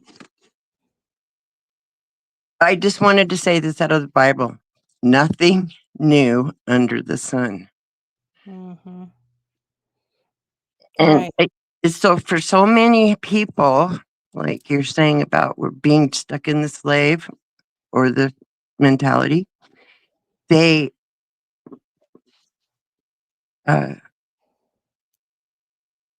never mind. Well, you know how I feel about us being in these thought prisons of design, right? And how, you know, it seems like there's definitely there's a war on the minority going on, and it's just these are age-old battles. Yes. Age-old battles. Like, why is there Why is there an Aryan uprising right now all over the world? And if you look it up, it is literally like, what is going on? So I was seeking out, like, why is a lot of these, seems like neo-Nazi occultists are obsessed with race? Like, what is their crazy obsession with race? So I've been digging into that. Hubris. And in studying the Hubris. Huh? Hubris, like he said, hubris. Yeah. A place of belonging. In studying the Gnostics and realizing that, you know, they never went away. And it talks about how the Jews of that time, wanted to stomp out the snake cults, which were the Ophites and the other Gnostics that were using the snake venoms and using medicine and plant medicine to see God and everything. And the Jews of that time didn't like it, so they tried to stomp it out. So this is like thousands of years in the making, that they're dragging literally all these other people into their little fucking war, which is now becoming global. And it's insane to me. This is why I have a problem with religions. Right here, you're going to take an argument from 2,000 years ago, you're going to keep it going and fueling it for thousands and thousands of years. And now we have sects of people hating on other people. We're all fucking human. And I don't understand it. I don't want to partake in a race. That's what they do. Divide and conquer. They divide. I don't want to partake in a race war, and I don't want to partake in a sex war. Oh, yeah. Yeah, religion is completely exclusive. It excludes, there has to be an out group. So it's, I have knowledge you don't. I have something special you don't. Oh, yes. And then sometimes with, and religion or not being involved, sometimes that also spreads into, well, since I have this knowledge and I know these things and I'm white, it must mean the white people are better, you know? Oh my God. And they try to use religion to support things like that. And that's narcissism. That's the basis of religion and the narcissism. I'm better than you. I have more, you know. Well, the cult basis is the same as any, like if you study narcissism, you're studying the basis of the cult mentality as a whole. That's what I was just saying. And the big on the grand scheme of it, the people in the church are fed that narcissism, that they are so much, that feeds a part of narcissism that they aren't even aware that they're narcissists. I know. I mean, that's like a big lie, like a drug. You get completely lost in yourself that you do not see how abusive you are. Just like people get completely lost in the cult that they do not even know they're in a cult. They don't know that it is dangerous to be so conformative to the hive mind. You know, that's why I'm not really, I don't have a group. Like I have a Discord server called Cult Ejects, but anybody there will tell you they push back on me and I don't have issues with people pushing back on me, you know. I want people to. I mean, tell me if I'm wrong so I can quit being wrong. Yeah, exactly. And do it without judgment. When we tell each other we're doing something wrong, we do it without judgment and love. That's the solving rather than condemning. Sure. Why did you do that? Right. That's a win-win instead of a win-loss. Have you met the Apostate Sisters, Jevim? I have not met the Apostate Sisters. I've met Apostle, what's his name? He wears a porter cap. He's funny. He's in Florida. I've met him. And so the Apostate Sisters were they grew up in a cult. Oh wow. The Worldwide Church of God. Oh yeah, that's craziness. Yeah, and they on their channel they talk a lot about the different things done within that and coming out of it and other people that were in it and a lot of the things that they used and the leader, I forget the leader's name now, but they were so we have this like within the atheist community and the occult community is a very very gray line there, right? Yes, it Because is. Yeah. they are very much an atheist YouTube channel, but it was a Christian cult. I mean, but it has been labeled a cult. I mean, not just by me and them. So that would you would probably you probably talk to them. They'd probably tell you some interesting stuff. Yeah, I want to talk to all people that are seeing shit for what it is. And the danger to me is not having a religion or faith. It's being closed off to anything else and being condemning and fanatical with it. You know, I'm all about live and let live, right? Don't let any religion affect the law and let motherfuckers do what they want, whatever they want, as long as they are not affecting children. They're not harming children. They're not harming the earth, and they're not harming plants and animals. Just, if they want to go and eat some mushrooms and lay on the ground, leave them fuck alone. I don't care. If you want to go and pray to Allah 7 times a day, I don't care. As long as your prayer doesn't involve harming others. I'm just that way. Yeah, right way. And I'm a secular humanist before anything. So I mean, what am I? I don't even know what I am anymore. I'm just like these are my boundaries. This is kind of where I set, my standards. Just let people do what they want and leave your shit out of the law. That part, what you just said, Jevim, is why it's so hard to get for people to get to that spot to let it go. Right. And so that's why your work is so important. Yeah. You have to look inward, right? You have to look inward. You have to look past these gurus, right? And people hate me because what I've exposed about Hillman, but I got really sick of seeing women throw themselves at Hillman. I got sick of men saying, "Oh, he saved my life. He saved my life." I'm like, he's not a savior. You don't understand. Exactly. Can you get the poem I wrote because of that? If you have it, about the altar. What are you talking about? The poem I wrote after coming out of Hillman. Oh shit! Let me see. The poem that I sent to you about building an altar. We have to build an altar to ourselves. Oh yeah, we really do. And if we could read that, if I could read that, it helps. I don't know. Where did you send it to me at? It's not long ago. I can try to find it. Look in that. Well, I'll look in the messages that you sent me. Oh, well, it's a long while ago, so it's Joe, you offer such a great buffer, let me tell you. Well, somebody's got to be good at rambling too, I mean, yeah, let's see.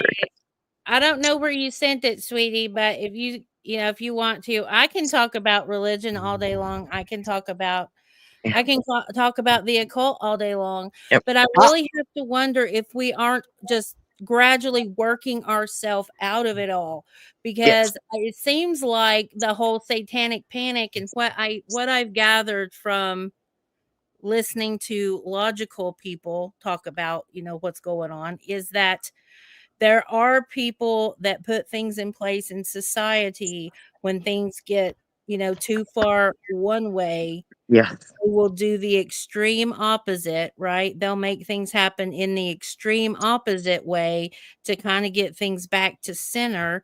So I'm really hoping that that's the direction we're going. We're seeing so much stuff come to light and exposure because we do have to get things more towards center because it's been so thrown off.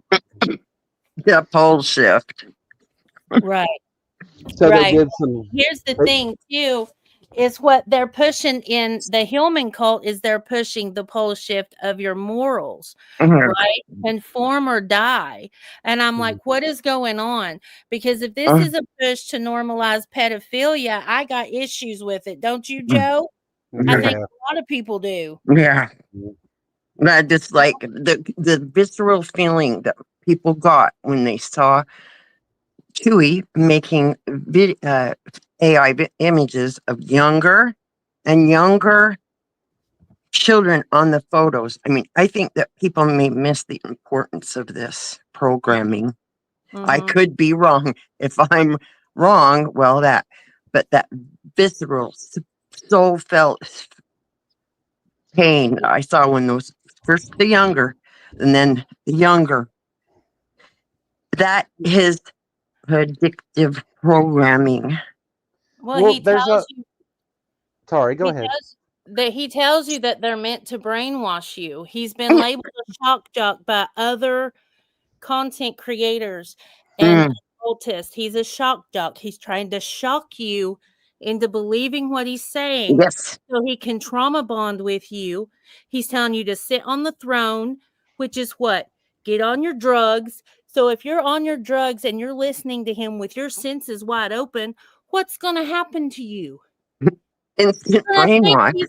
you're going to think he's the savior of the world. Are we starting to see how ancient cults brainwash people to believe that there were gods?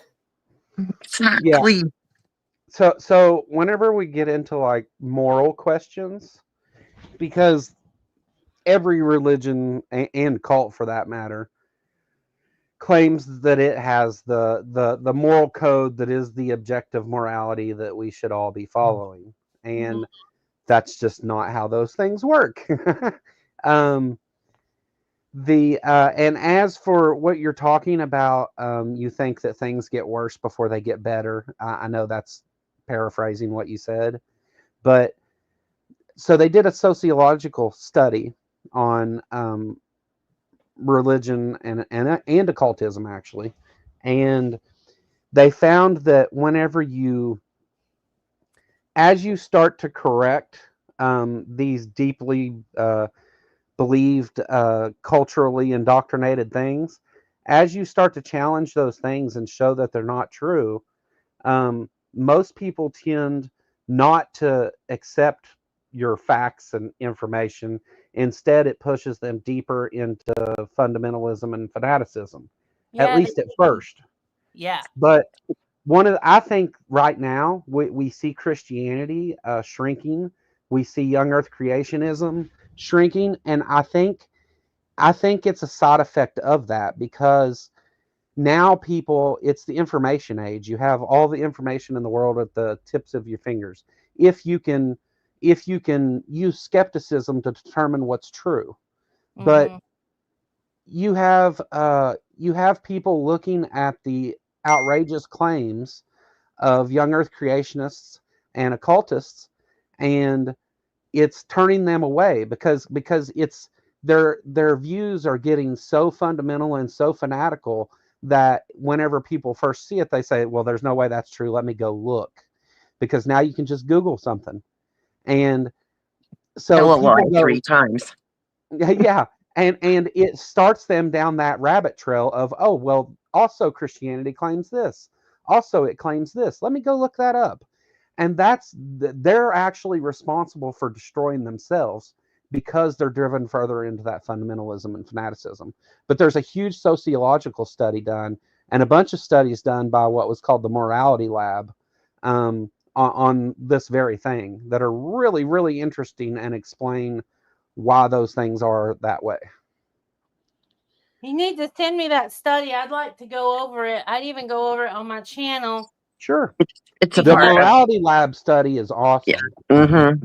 Let's say it back to the 60s or 70s. They did, or maybe Yeah, it was they did the ongoing. shock thing. It was ongoing for a number of years. Sorry. Earlier in my live, I was showing where Puck was talking about how I needed a man to show me what morals were. Oh, God. Excuse me, do we need to look at statistics of aggression, anger, and violence to compare the sexes? Like, I didn't want to get into that conversation, but I could. I think misogyny is worse than the eugenics ideas that are around the world. Exactly. Right. Power Right. corrupts, and absolute power corrupts completely. Oh, that's one of my favorite lines. Mm-hmm. Yeah, exactly. And what happens when you are born into these families where you are abused from the word go? And then you're also taught that by doctrine, you're born into sin. I hate that concept. It's fucking bullshit. It's a I talk. Gnostic concept. Yep. It's a Yep. Gnostic concept. That's why they rejected women, because they thought women was the bane of all evil, because it takes a woman to bring life into the world, to birth life into the world. So they held on to this, this hating of women. And then you have the story of Orpheus, who was supposedly betrayed by his wife. And then you have Adam, who was betrayed by Eve. So it's all propaganda against the woman. That's how I see it. Oh, and that wound right there is deep. Yes, it is. That they Every have single instilled one. in men through trauma, Yes. through abuse. Yep. Yes. The mother wound needs to be healed. And what happens when the mother wound is not healed? When the man grows, he projects that wound onto any woman he has a relationship with. Yes. Yeah. And it's really scary what's going on. There are people that are just, they just want to take me down because I keep showing proof of disingenuousness, of lies and deceit and dishonesty. Well, You know? Jevim, you're just ahead of where they're at, because even like deconstructing from, I was a young Earth creationist up until about 25 years old, and eventually, sometime after that, I became an atheist. But it's still ongoing to where we get into these deeper adjacent issues like the misogyny and the history of it, and how it's embedded and systematic and all that. It takes longer to then get into those other Oh, if a you're God breaking exists. up. Oh no. But Okay, now. that doesn't leave me anywhere. That's just, I don't believe that thing that you claim is true. But then you get into looking at, well, okay, what are the implications of this? What effect does it have? And that's why we have biblical scholars and Quranic scholars and occult people who study the occult and all those things, because it is every little bit of it, even just like I talked about Kip a minute ago, just the Old Testament and the Dead Sea Scrolls is a lifelong thing, because there's so many facets in which that affects human flourishing. Mm-hmm. Well, it's like with people, what I noticed with like the Hillman uprush last year was that, guys were like scrambling to hurry up and find info because they literally had just left Christianity thinking that Jesus was everything that Hillman said he is. And he's like, I just feel like I've wasted my whole life and now I have to learn everything so fast and take it all in. I said, no, you need to calm down. Don't try to take everything in all at once. That's a big mistake. You need to slowly ingest this information so you can dissect it and not just, shove it down your throat at face value. And that's what a lot of people are doing when they come to new information. They accept it at face value. That's what a lot of people are doing when they see large channels. Joe, let's go there. Let's go there. Why do people think that large channels with large numbers, which is probably purchased, is more trustworthy than people with low numbers or low following? This is fucking crazy. So propaganda. I'm not a psychologist, but I did minor in psychology for my degree. So one of the things, so I'm not speaking as an expert here, but I'll tell you my thoughts. One of the things that we know about the human mind is that it's easier, and there is an evolutionary explanation for this, but it's easier to accept what someone tells you at face value, especially if they have some sort of authority position, rather than to question it. It's easier to tell somebody a lie rather than to convince them they've been lied to. Well, now, whenever we get into the motivations for the person telling the lie, that there's sociology would explain that through deviant behavior. Yeah. But Yeah. the as for the rest of it, though, it's easy. Like Fox News, for example, and I'm not trying to get political here, but Fox News is an entertainment network. They've said as much. It's in court filings, whatever. It's a fact. They're an entertainment network. They are not a news station. And so people go watch that, though, and it looks like the news and acts like the news, and people call it Fox News. And so it must be the news. And so whatever they say, they have this authority position. I'm going to believe it's true because it's easier not to go look that up and check it myself. It's easier not to be a skeptic. And we've all learned, we all went, I didn't mean to interrupt you, but so COVID trained us to do that. Do you all remember trying to tell somebody, well, they go, I did my research. But I was like, you went to the site that your friend told you to go to. Yeah. Yeah, you didn't do research. You read what some other dipshit said on social media.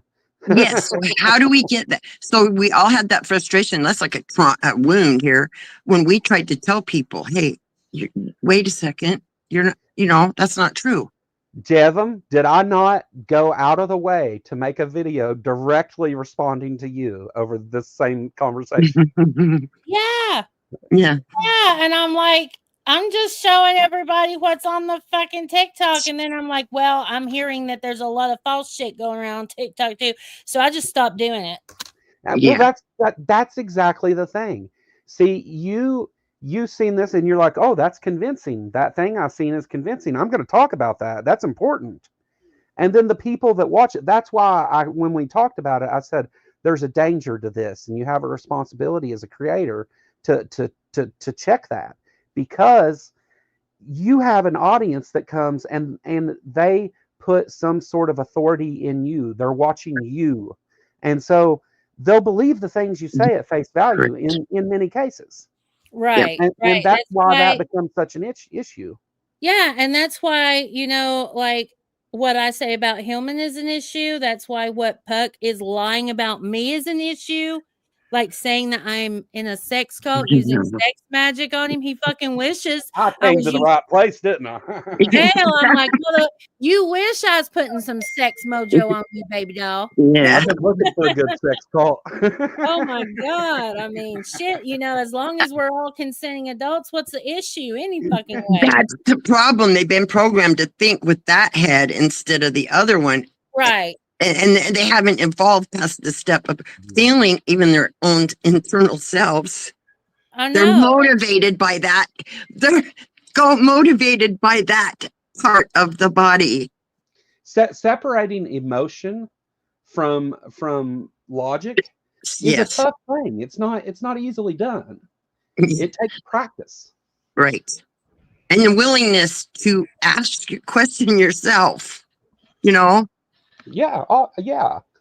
You know what I said earlier about, if I'm wrong, I want to be corrected, so I'm no longer wrong. And it's not everyone takes that position, though. Some people don't want to be wrong, and it's the hardest thing in the world for them to accept, and damn near impossible for them to admit. Right. So, yeah. I'll be right back. I'm still here, but I'll be right back. I gotta find some info for someone.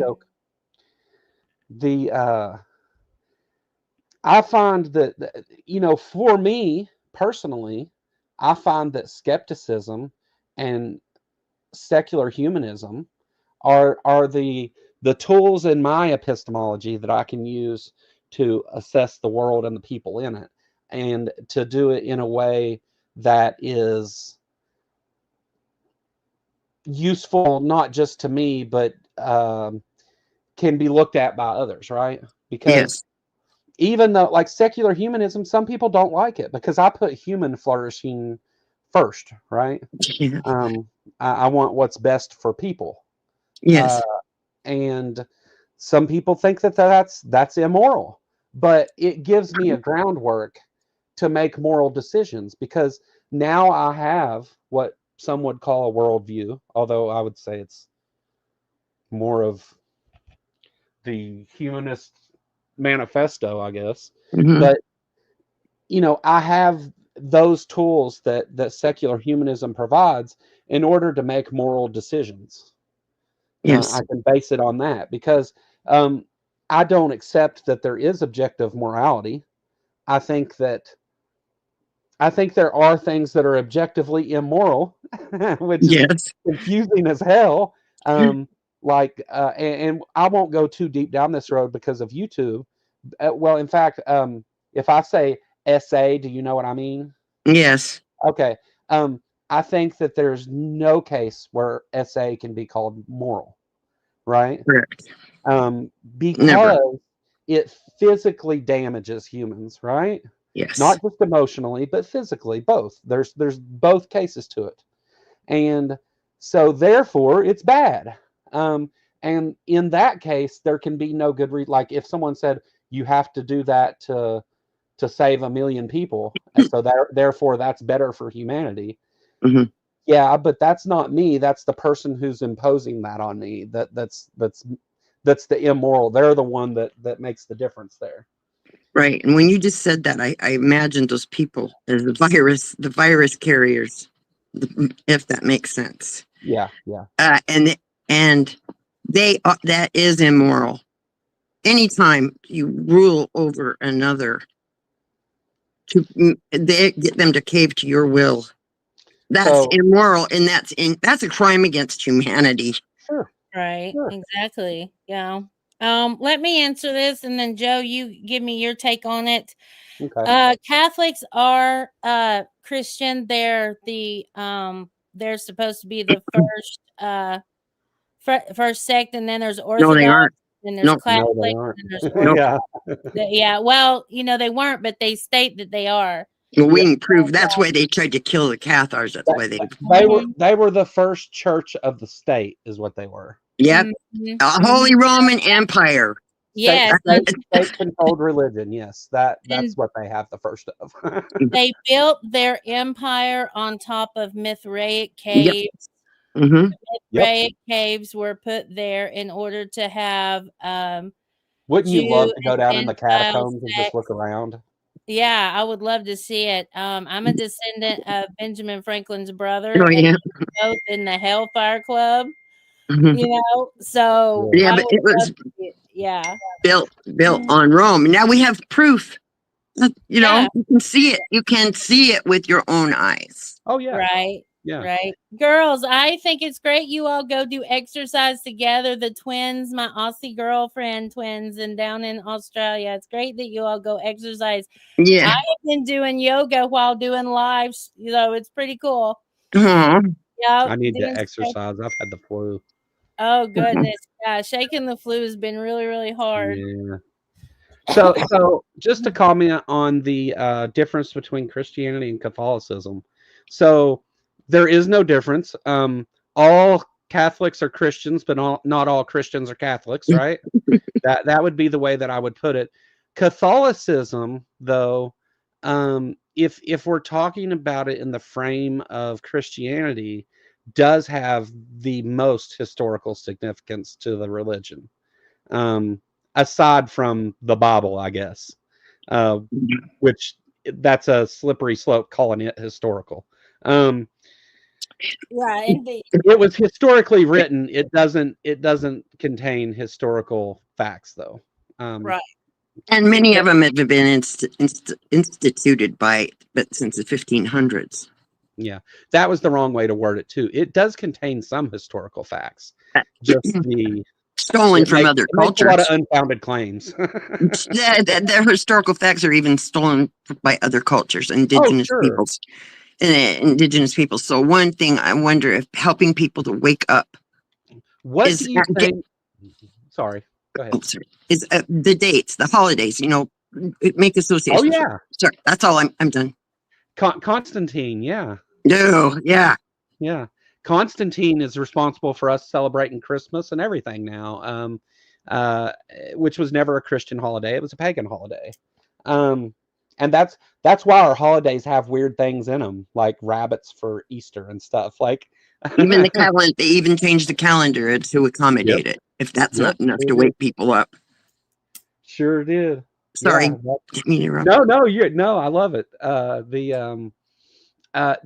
the historical significance of Catholicism, though, to Christianity is that all Christian religions have a Bible that was assembled by the Catholics. Mhm. Mhm. They In Gutenberg, Germany, that's where they're printed. Still are. Yeah, the Council of Nicaea, the first Council of Nicaea, decided what books were going to be in the Bible and what weren't. And there's tons of books that aren't. And then there's the Apocrypha in the Catholic Church. Their Bible has a few extra chapters. In that time, I think 325 8 books. AD. That Yeah. what you're talking about, the 325 AD. In that council, Devin, maybe you have historical knowledge on this. They had part of the council was to see if women had souls. I thought that can't be right. Well, it is. Nazis did that too, didn't they? Yes, it's de-souling. Hold up, the Nazis did that? What?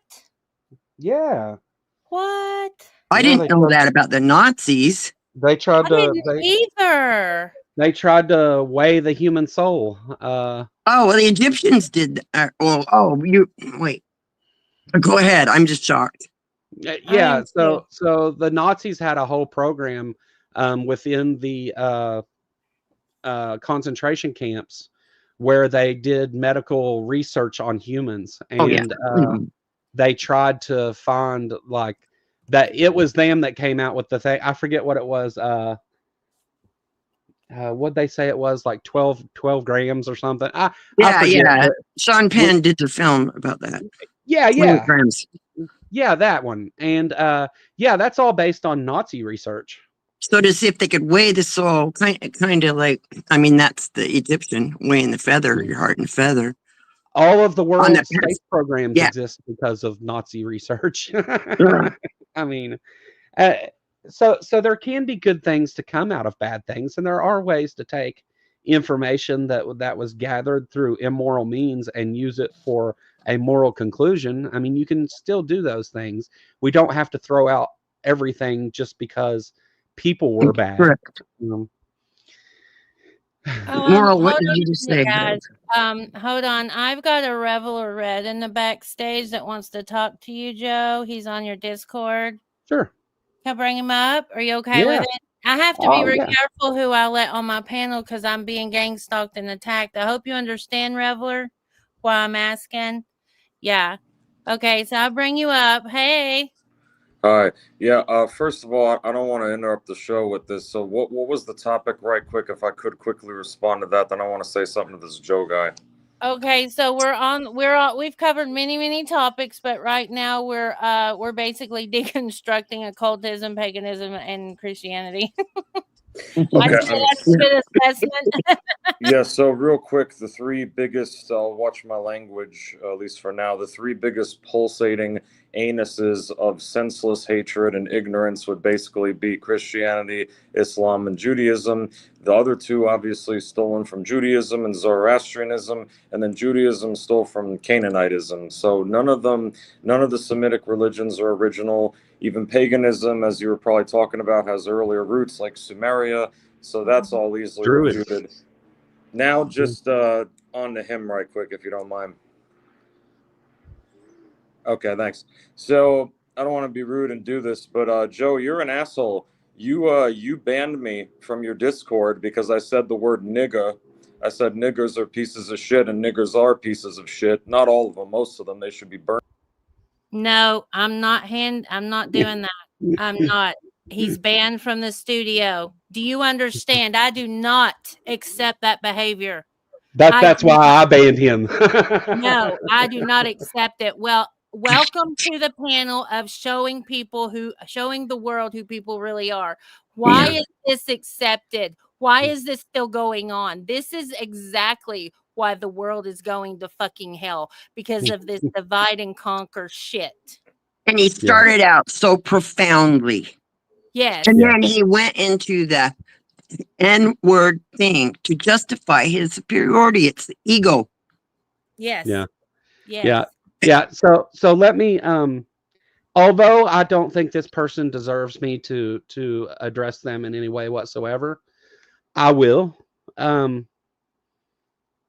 first thing you said was very right and great stuff. And if you want people to listen to you, maybe don't end it with the other stuff, because people quit listening the moment you switch into using hateful rhetoric and using harmful language. I think that you sounded like you're a well-spoken person, and you hit it right on the head with the history of these things being passed down, and actually said something that I was going to say a minute ago about it, is right before you came on, is whenever the Jews originally went and genocided all the other cultures around them, all their neighbors, what do you think happened to those cultures? They didn't just disappear, they were absorbed into Judaism, because that's how sociology works. As those people and their cultures and their ways are brought into yours, you have this melting pot effect to where it becomes part of it, and that's why we see that carry on genetically with all of those different occults and religions. That being said, I think the white supremacist view that you carry also stems from religion.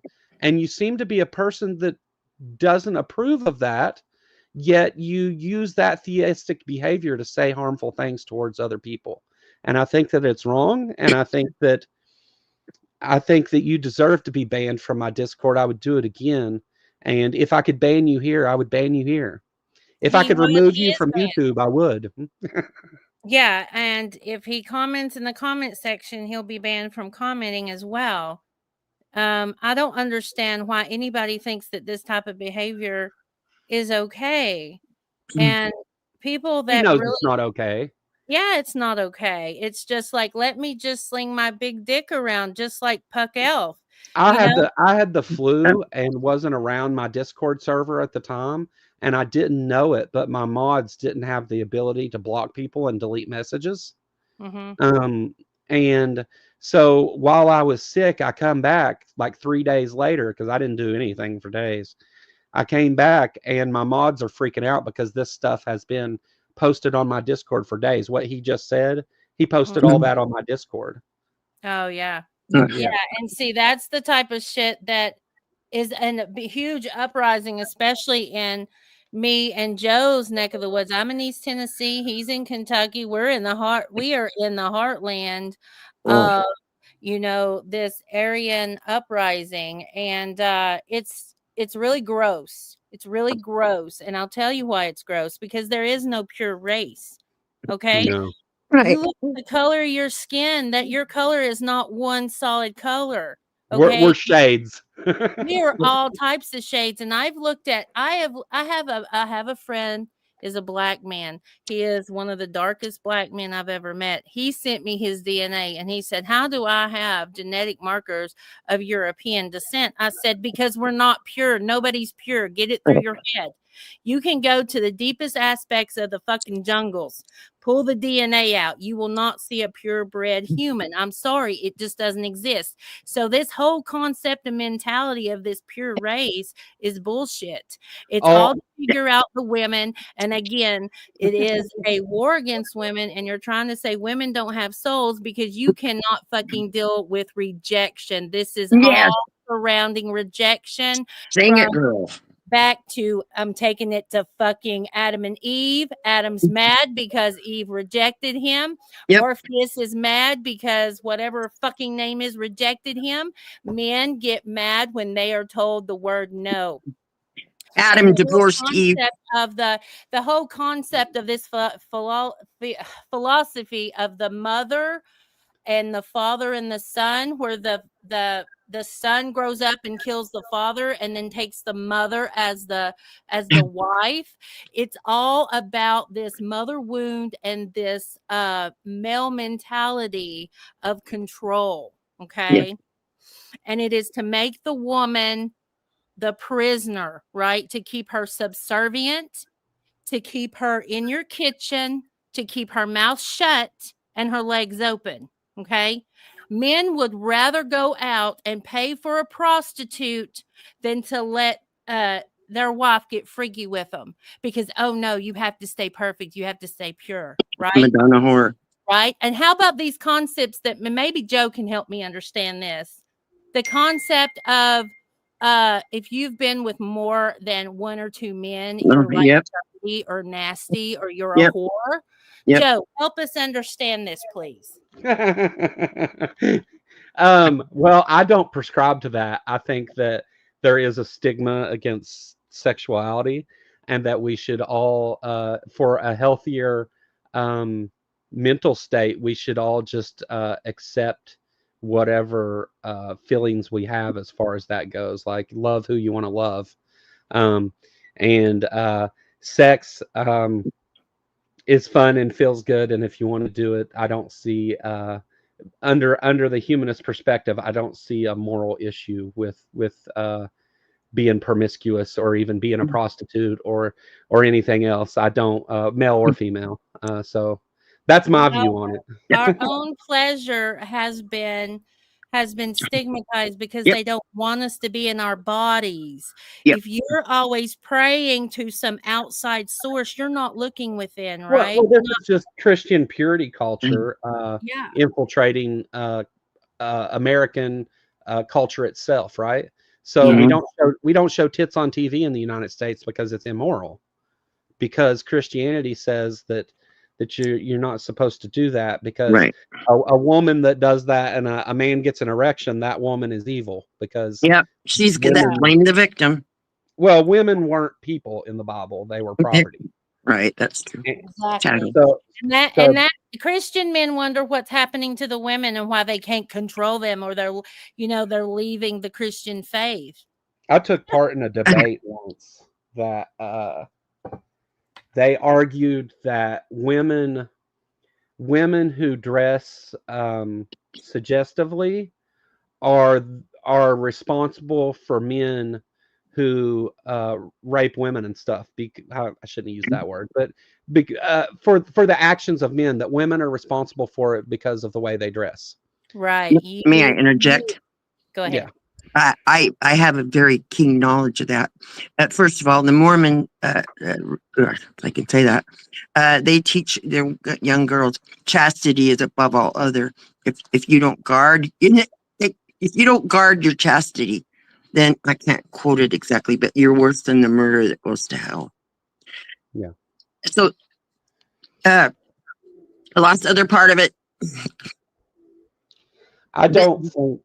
The girls told, it's the whole thing about that. Good girls don't, but but the men's taught to go out and get it. So what better way did they create a divide? Because if you make the woman, guard your chastity, all this, if you lose it, I mean, even like you said, Jevim, the number, if you've been with so many men, then you're dirty, right? You're dirty. You're bad, spoiled property. I've been with my girlfriend for 11 years. I've never asked her that question. It's insane. Well, see, here is the thing that I'm hearing is, well, when I first stepped into the occult, my craft mothers, and there's so much good that I'm going to always carry with me, right? And I'm always going to teach people and tell people, like, these are good things that you can learn from all of this. But they told me, never date or give your heart to a ceremonial magician. And I said, why?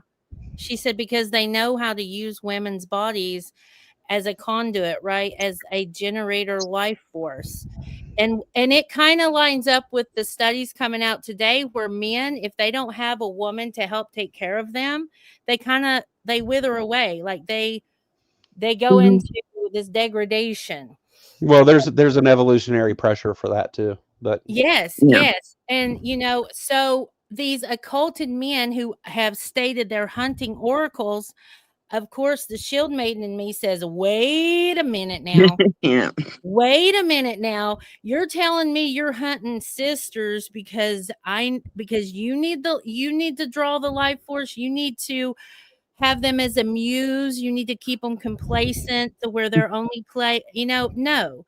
Women were bred like cattle to be oracles in ancient times. And then it becomes so regular as a commodity that they become to be auctioned off. Well, you can have an oracle in your home like the next fucking appliance of today, you know? And so we All become commodities. And then Yeah. we have, you know, That's so prostitute sick. slavery. We I need. still I have need. Sorry. we still have prostitute slavery today. I need It's a new increasing. sandwich maker. Yeah. Yeah, and you know why once the kids grow up, the man dumps the wife? Because for a newer model, because he needs a dumbed down replacement because she's To already feed, knows all his shit. to feed off the energy, literally. Right. To give me your Yeah. life force energy. Yes, lit Right. grill. Right. Exactly. Let me live off your. That is why the oracles were kept young. And Hillman is like promising, 20 years longer of life. No, maybe for the men, not for the women. The oracles had a very, very short lifespan. Oh, didn't know that. So, Yes. the United States specifically has a Christian culture going on, and Yeah. whenever we look at Christianity, again, women were considered property, and a man could have as many women in his harem as he wanted. The men were allowed to take on women as wives, sex slaves. I mean, again, they were considered property. So whenever you move forward, like even going into like my childhood, I was raised, in a Christian household and all that stuff. And I was always told, you're going to grow up and get you a good Christian woman that can cook dinner for you, like that kind of thing. And it's like, Grew up and kind of. those things are so systematic that it's even as an atheist, sometimes I find myself like, hey babe, what are you cooking for dinner? Like the and it's unfortunate. The reason I bring that up though is I lump all that together in the thing that sometimes I'm given this thing, well, what if Christianity is true and what if it's not? And I think the more important question there is, what if it's not? And if it's not, it's the most evil idea man has ever came up with. Yes. And Most because of the very things that we're talking about, Even, yes, Loose thank farming, you. yes. Walking- Reddington, yes. It's definitely loose farming. What's not true at all? What's not true at all, Reddington? If you can be a decent human being and speak with clarity and not be a douche canoe, if you scroll up, you can get the link where you can come in and talk. I don't hold these. Christianity, yes. Well, there's a lot of truth to it, or people wouldn't buy into it for so long. That's the danger of it all, right? There's a lot of truth to what Hillman says, or else people wouldn't buy into it. There's a lot of truth to a lot of these things, right? Or people wouldn't buy into it and it would not last as long as it has. There's no way that anything would stand on its own without. So I'm going to push back on that a little bit. Okay, go ahead. The number of people that believes a thing is true and the amount that they believe it in does not in any way speak to the truth of that claim. Right, exactly. There are true places and events that take place in in the Bible, because that's the only history they have. I mean, the only source of history they have. But like whenever we talk, one of the things that apologists use to argue for Christianity is they say that Jesus's followers were all martyred, and the fact that they died without recanting their beliefs speaks to the truth of Christianity. And it's kind of similar to what you just said. And the reason that I pushed back against it is because of this, because all that you need for them to die for their beliefs without recanting is that they believed it's true, not that it actually is true. Right. So, except for the case of Bruno, that would not recount about the planets, about other things of Christianity. Bruno, they burned at the stake. Yeah. That's the difference. I'm gonna drop in the chat. I'm not gonna bring it up. Hey, Mina.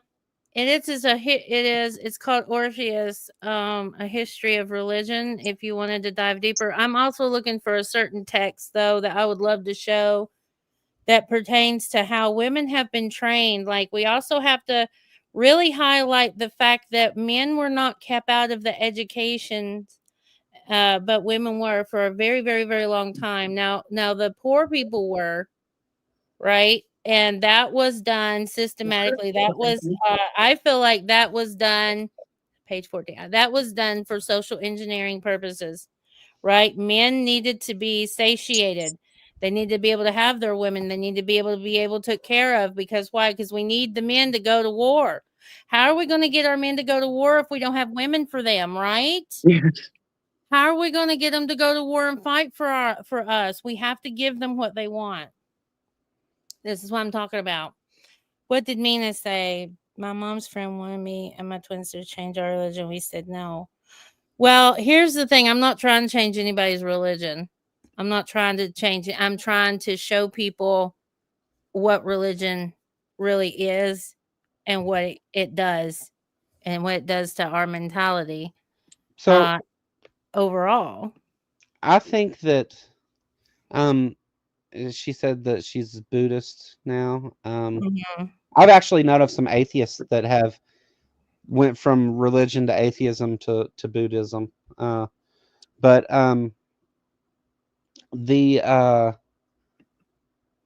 so Christianity has this trick that it does. And there are some good things, like do not steal, do not kill. The parables of Jesus about building your house on the sand. There's actually useful information to be drawn from that. From the fables of religion. And that's the trick they use, because it's like when we're kids, we go to Sunday school in Christianity, and we go to Sunday school and they teach us all these cute little stories about Noah's Ark and sing the Bible song and all these various things, and it's fun and you learn and it's yay, all that, right? And then once they've indoctrinated you with all those things, that they've now got you believing that a man walked on water and fed hundreds of people with a fish and a piece of bread, and all the supernatural claims of the Bible, a worldwide flood. Once they've got you convinced that all of those things happened, then that's whenever you move on to regular church, to where then they tell you what's going to happen if you don't continue to grow up and believe that those things are true. And that's where the threat comes in. So there are good things within it, but no kid should be allowed to read the Bible. It's awful. It's horrible. Yeah. I mean, assaults, genocides, slavery, God murders everyone over and over. I mean, it's a really violent, awful book. And I was raised to believe that God's the way, but when my mother brought in a Green Beret, an ex Green Beret that was in the Vietnam War, and he completely took control over the house and was so abusive. I prayed to God. I read the Bible, prayed to God. I had no answers. I had no reprieve. My mother let his 18-year-old son sleep on my bedroom floor. And my mother thought that, things wouldn't happen. I was 14. He was 18. Then come 15, when I thought I was pregnant, she held a shotgun to my head. I prayed to God. And, here's a little bit of an inside peek as, my teenage years. Why would my mother do that to me? She let him sleep on my bedroom floor. Why would she hold a gun to my head if I thought I was pregnant? This is the type of crazy conditioning that goes on, right? It's this and I'm learning where it starts. It starts from childhood, the abusers that sexually abuse children, and then they tell them that it's not happening. Yes. You are fracturing their mind and causing cognitive Yes, dissonance, it's and the you are fracture. fucking up their world forever. You know, Yes. people go on about the things that go on within the Catholic Church and now the Southern Baptist Conference as well, with these church members and children. And the truth of the matter is, though, is that you're missing you're looking at that, and I don't even think that's the majority of the events, No, because it's not. I can tell you, growing up in a fundamentalist area, in a very religious area, that I honestly don't know of any little girl that grew up with me that did not have something like that happen. I don't know of one. Yeah. No. Yeah. It is worldwide, and it's not just Christian religion. It's all religions. This is happening in all religions. It's happening in all areas of the world. So it's either going to be normalized or it's not. Okay. That's what I feel is going on right now. It's either going to be normalized or not. We're going back into time where the age of consent in marriage is 11 years old. Are you familiar with Hillsong Church? No. So Hillsong Church had it started in Australia. I can't remember the names of the pastor and the owner and stuff right now, but they came here, and the pastor ended up being Justin Bieber's pastor and all these famous people's pastor. They had Hillsong Church in New York. Yes. And it comes out later that it was all based on all that the guy that owned it had been using the church, floating around, just staying at people's houses in the church and molesting their kids. Like it's and that's never really mentioned. I mean, I think that we shouldn't look at what has happened within the church and say, "Oh, that's so awful." We should say, how much of that do we not know about that's going on? And nobody asked that question. Exactly. And here's another reason why people don't like me, because I'm like, look at it. You have to look at it to make it change. If you keep refusing and you turn your fucking head, you're part of the problem. Exactly. They have to have the courage to face the fear. Exactly. And that's why I'm like, anybody that goes to these channels where they harbor abusers of women and they allow women to be verbally abused, you are being very complacent. You're part of the problem. You are one that is waging war against the women of the world, and you've never seen The Handmaid's Tale, but maybe you should. Yeah, definitely. Reddington mentioned Carl Lentz in the chat. That was the rock star preacher that was Justin Bieber's personal preacher and stuff. And Carl Lentz was this again, like rock star top preacher. They had these huge events where he, again, was treated like a rock star. That's why I use that word. But he what he was doing was they had like a nanny and a babysitter and other church members and stuff. He was actually like he was sleeping with the nanny while his wife was there in the house with him and stuff, and just doing awful things. And then the guy above him that actually started the Hillsong Church was found to have been doing a lot of stuff like that for years and years. And Hillsong Church doesn't exist as Hillsong Church. They just changed the names, and essentially, so nothing ever happened of it though. Like, and that's crazy. Yeah, it is crazy. And Mina, look, here is my stance, girl. If you, I don't think we should ruin relationships at all. because of religion or political views. If you have a friend that passed away and the funeral was in a church, or it was in if it was in a satanic temple, this is what I'm saying. If you have a friend that passed away and you want to go to their funeral, it doesn't matter where it's at, unless you feel like your life's in danger, you should be able to go. Right? And people that are judging you, like the Mormons, was it the Mormons, or no, it's Jehovah's Witness, no, Scientology, I don't remember. One of those cults is like, if they're not in the cult, you are not allowed to talk to them.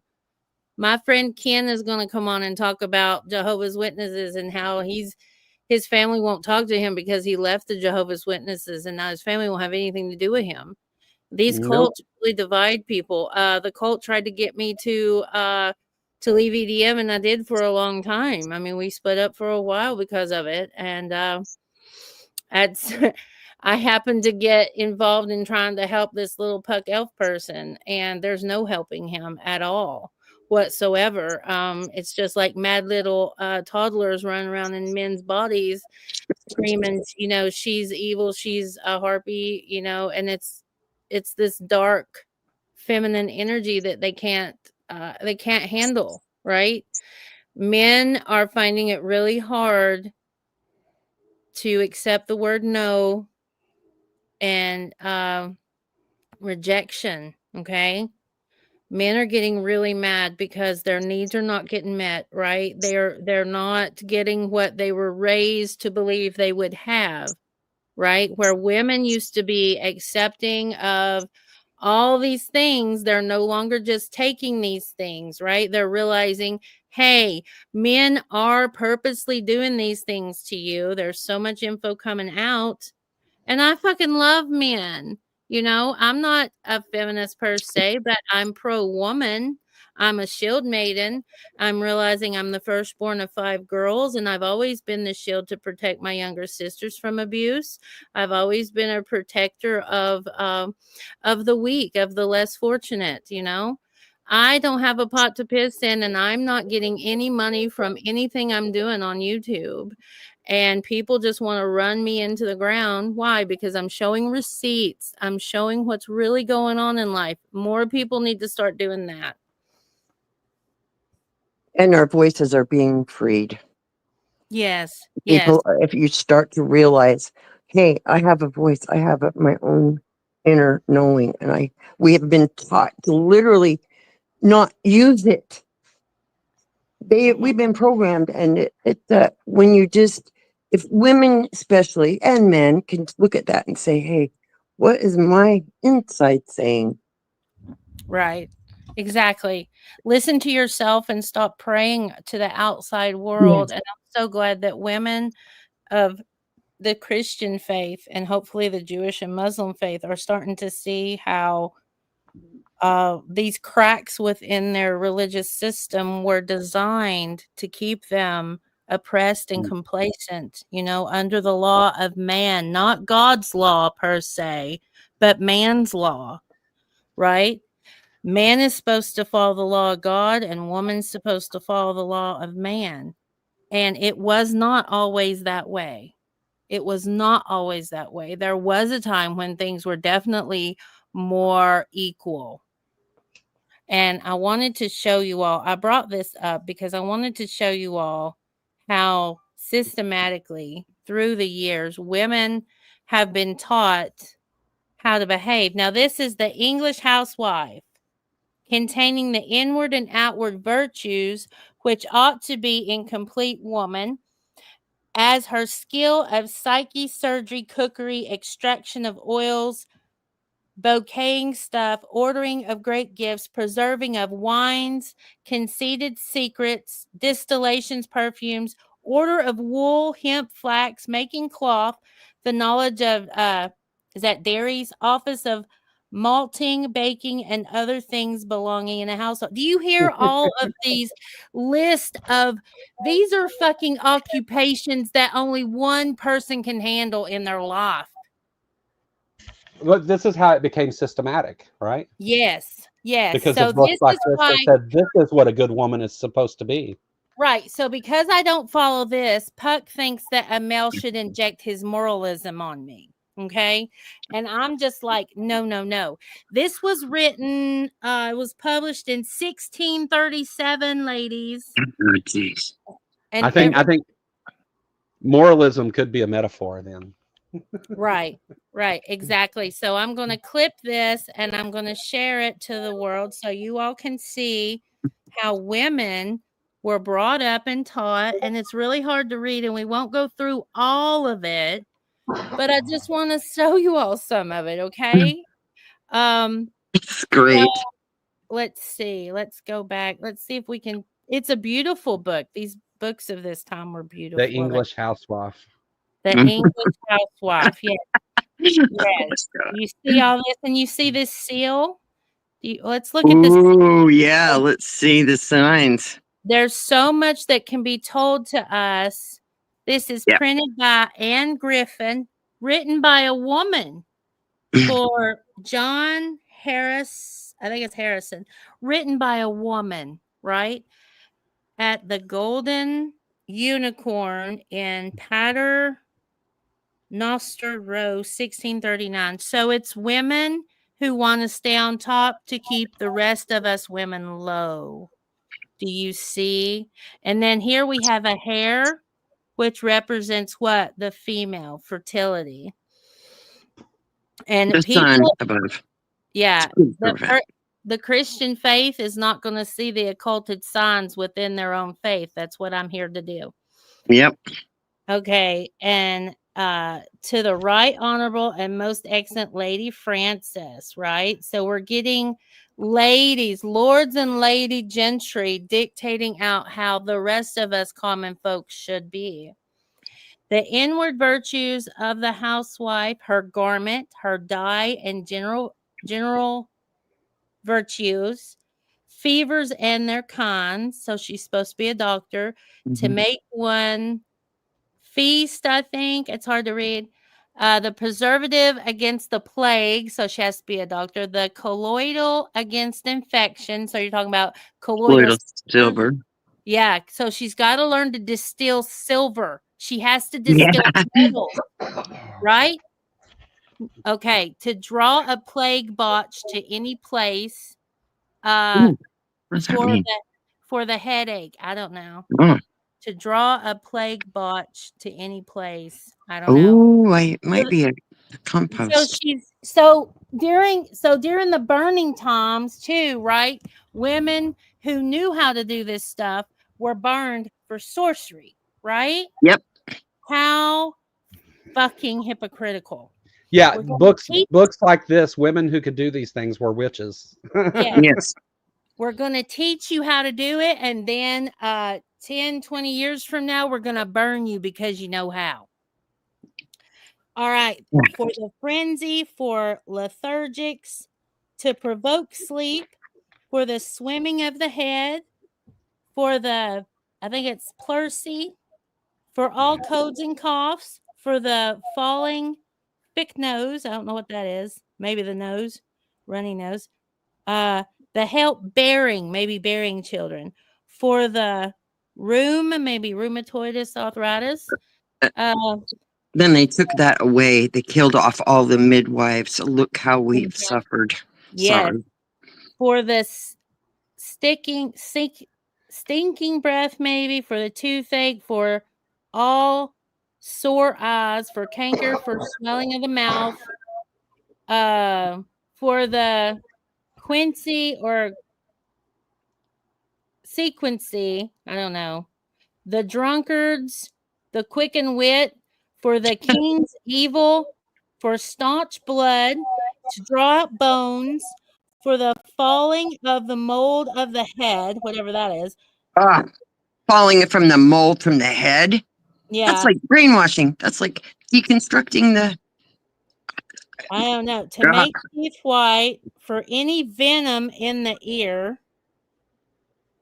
For stinking nostrils. For hair to grow. Oh, you see all this? For everything a man can eat. For grief in the stomach. Look at all these. I'm still going. Okay, so this is everything a woman had to know for the flask, for the worms, for the morphine, for gout. I mean, for sciatica, for everything, right? And then chapter 2, knowing of herbs, skill in gardening, skill in cooking, of fillets and some compound. I can't read half of this. It's all run together and faded. Additions of cookery, bold meats of all kinds. What the frig? It's how to cook meats. It's just insane. Wool and hemp and flax and how to color it, how to gather it, how to shear it. One thing that they did diminish the Vikings. Oh, they only know how to boil their meat. Yeah. All Oh. these little lies that you can start to hear. Oh, Well, they so didn't it's have drum. very Yeah. Oh, okay. So it's very Aryan type in nature, like this, like neo-Nazi type Well, no, shit. I wasn't really saying that specifically. I was saying that they said, the Vikings only know how to boil their meat. It's not even Aryan. It's the association to the other, that the other is it's inferior to you. So, Okay. hey, it's not even Aryan. Well, you can call it Aryan too, but. So, like descendants of the Vikings, we're talking about this is how we've traditionally took care of meat, and this is how we're going to show the women how to boil the meat. Well, it's English, right? And I think that's where a lot of people are really tripped up with me, because I'm very, very English. Like half of my genetics are, Northern European. Okay. But I also have Cherokee. I also have Sardinian. I also have Roma. Right. So, and when I found out about the Roma, I don't know where he went, but once I found out about the Roma, I started digging deeper and deeper. And I found out that they were even more genocided than the Jewish people during Nazi Germany. So I become very, very passionate about that. And to try to look at the history of the Roma people. And then I sent you that paper that I don't want to bring up or anything, but just for you to look at, Paula, and you can see that, there's a lot of things going on that we're not being told about. There's a lot of untruths that's being told on a global scale about what's really going on. And I just really want to get down to the heart of it. Yes. Really, really do. Me too. Hey, Yam, it's good to see you. I want to get down to the heart of it. Like, there are such propagandas being pushed for you to divide. Okay. Yes. And I do not want that division at all. That's why I went live. That's why I'm streaming. And I'm like, I spent hours last night trying to talk to Puck. So did Ken. We have it on record. He does not want any type of camaraderie. Wow, girl. He wants war. He wants to take me down. And he's showing himself as a neo-Nazi. I love to learn about other people's culture. Yes, I do too, Anna. That's why I want to hear about it all. Right? Let me learn about all the religions, and then let me decide what's happening to me. Right? Let me decide which path I want to go and what I want to take with me. Jevim, it's powerful that you did that. You have that recorded, and that you can conclusively say he chose war. Yes. Yes, he did. And this is probably too deep, but it goes clear back to a very famous, now, well, not famous, but myth about the paradise. In the garden, it was peaceful. Mm-hmm. It is these types of infiltrations that cause war. Mm-hmm. And that it's powerful beyond belief that you have that recorded, that you tried to help him and he chose war. So if people can start to see that this is war, it will help you, because it helps us to say, okay, I'm a human. Hueman. And I came here to learn and grow. And if somebody's harming me, I have the right to say no. I have the right to say stop. Exactly. And see, he's only making content on me now. And Yeah. he's streaming my content. He wants to bring up what I did to Graham, and you were in the server. Oh, yes, I know all And too I'm well. like, so you're not even going to even look at any of the backstory of anything. You're just going to say, oh, she's just going to remove him and she's going to silence him and she's not going to let him talk. I have listened to Graham since last summer. I have seen Graham run people out of the server for just attacking them. He did bait Allie. If you go back and read it, Oh, you know how I know all of this. I know exactly what it is. Yeah, he baited Allie so he could attack her. I tried to get him to calm down. Ariel tried to get him to calm down. Even Allie has tried to talk to him to gain some form of,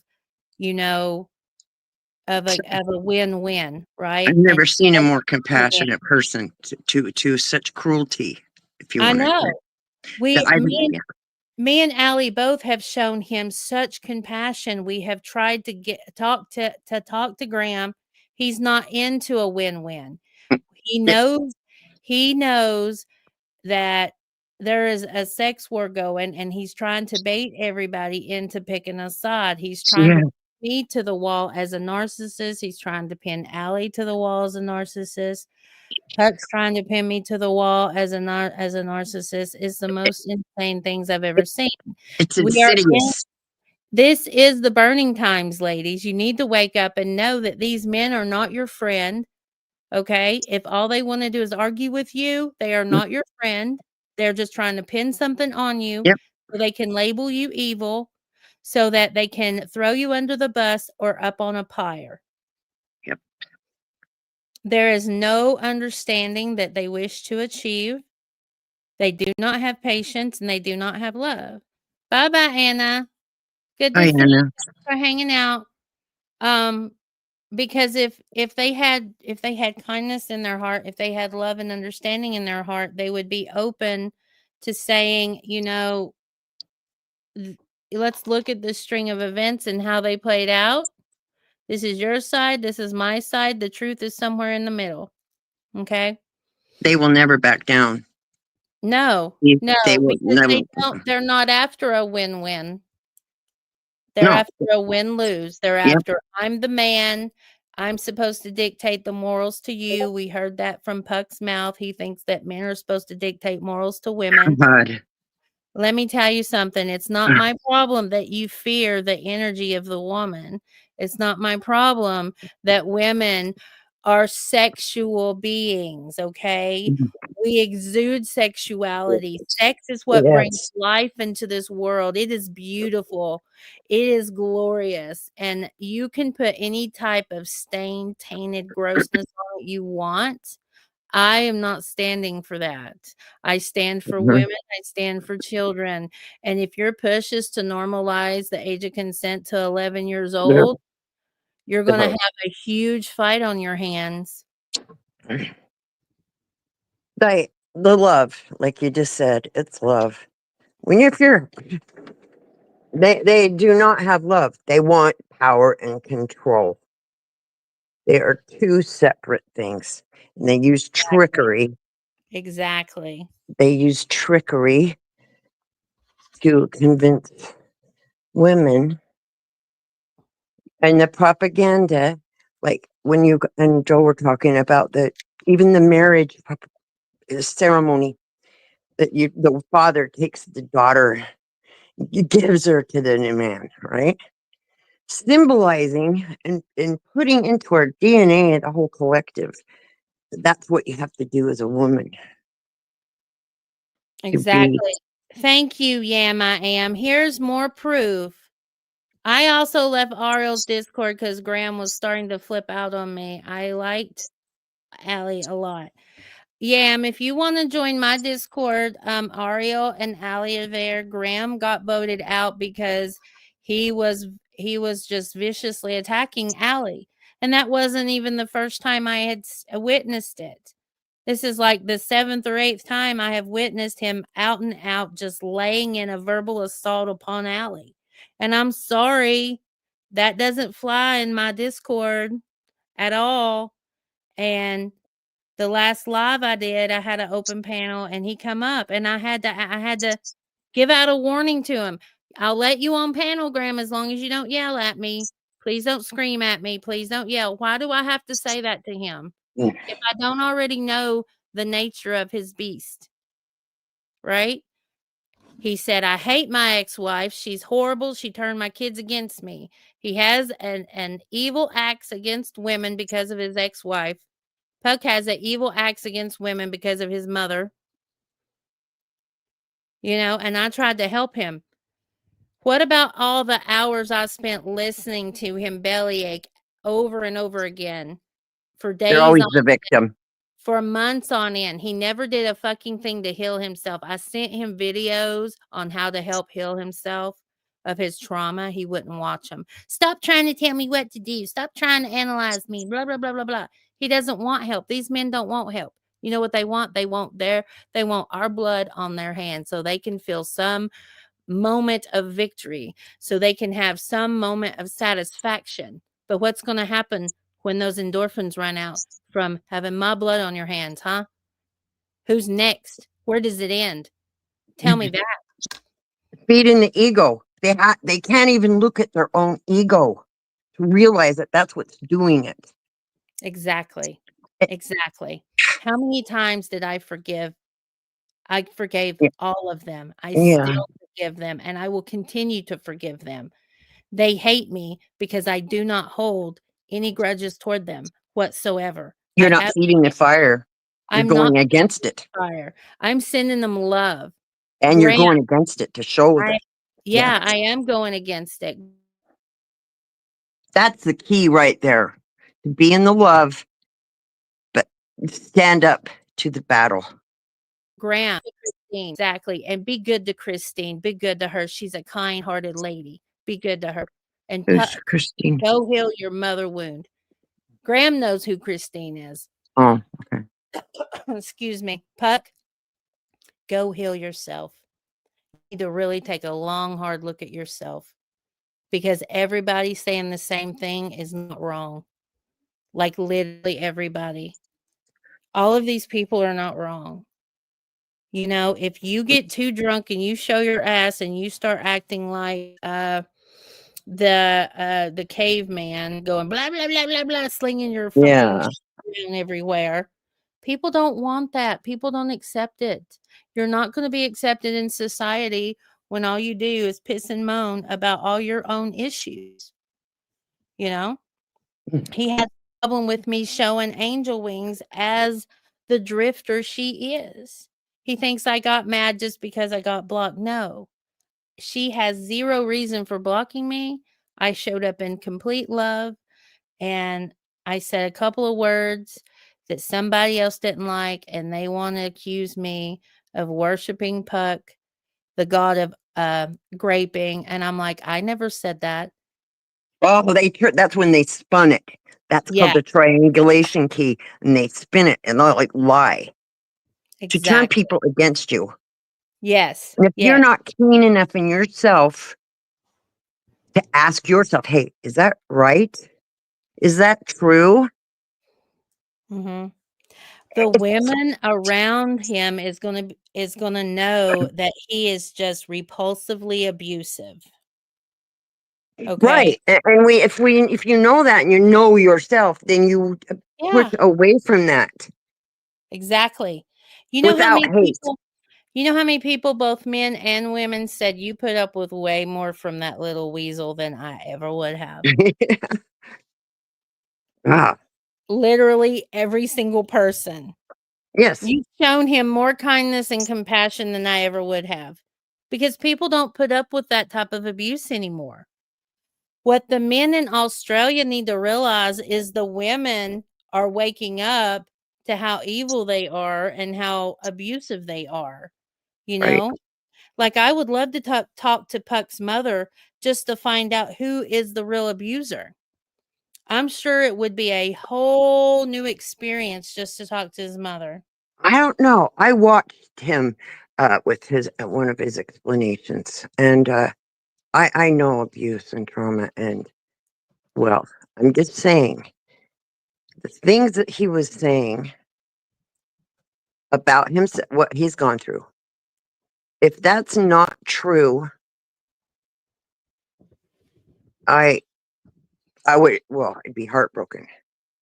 What I've noticed that he's doing is he's Uh-huh. taking all my words and he's twisting it as Yes, to him. they do that. They do that. That's why you got to be careful. Yeah, and see, that's what Angie was saying when I first started 3 hours ago. When I Oh. first started and she come up on the panel, she Mhm. said, "Guaranteed everything he's putting on you is exactly what he's doing, and that's how they work." Yes, that's the key. People got to wake up and Mhm. realize when you're being falsely accused, especially by a co-partner, they say something to you like you're cheating or this, and when you feel that, just be aware that they are accusing you of exactly what they are doing. Yep. Exactly. It's projection. It's called projection. Mhm. And instead of defending yourself, because this is what we've been trained to do, realize that, know that that's wrong, and know that you have the power to say, "This is not okay." Mhm. Because if you don't, if we I don't give know a exactly what you're talking about, and I'm about to show it right okay, here. okay. I mean, let's just make a fucking day of it. Let's just go. All right. So what happens is this DARVO. DARVO is the acronym for deny, attack, and reverse victim and offender. Mhm. This Yep. is exactly what Puck has done. This is exactly what Graham has done. Graham, however, has educated himself so much that he knows how to use his own narcissism to make other people look like narcissists. Mhm. He'll flat tell you, I'm the smartest one in the room. He's told me that. He is the most pompous motherfucker.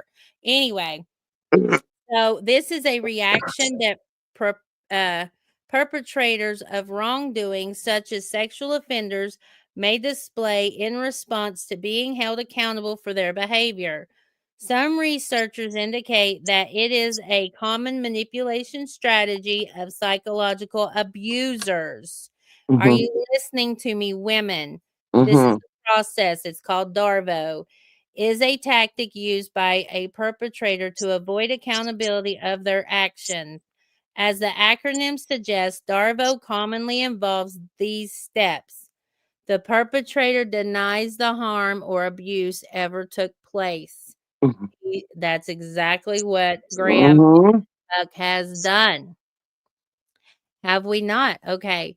When confronted with evidence, the perpetrator then attacks the person that they had harmed. What did Mhm. I do? I showed proof that Puck was an abuser. I showed proof that Angel Wings used me for what she could get out of me and quit talking to me as soon as I quit sending her money. And slightly disagreed with her too, right? Did And I you? slightly disagreed with her. Mhm.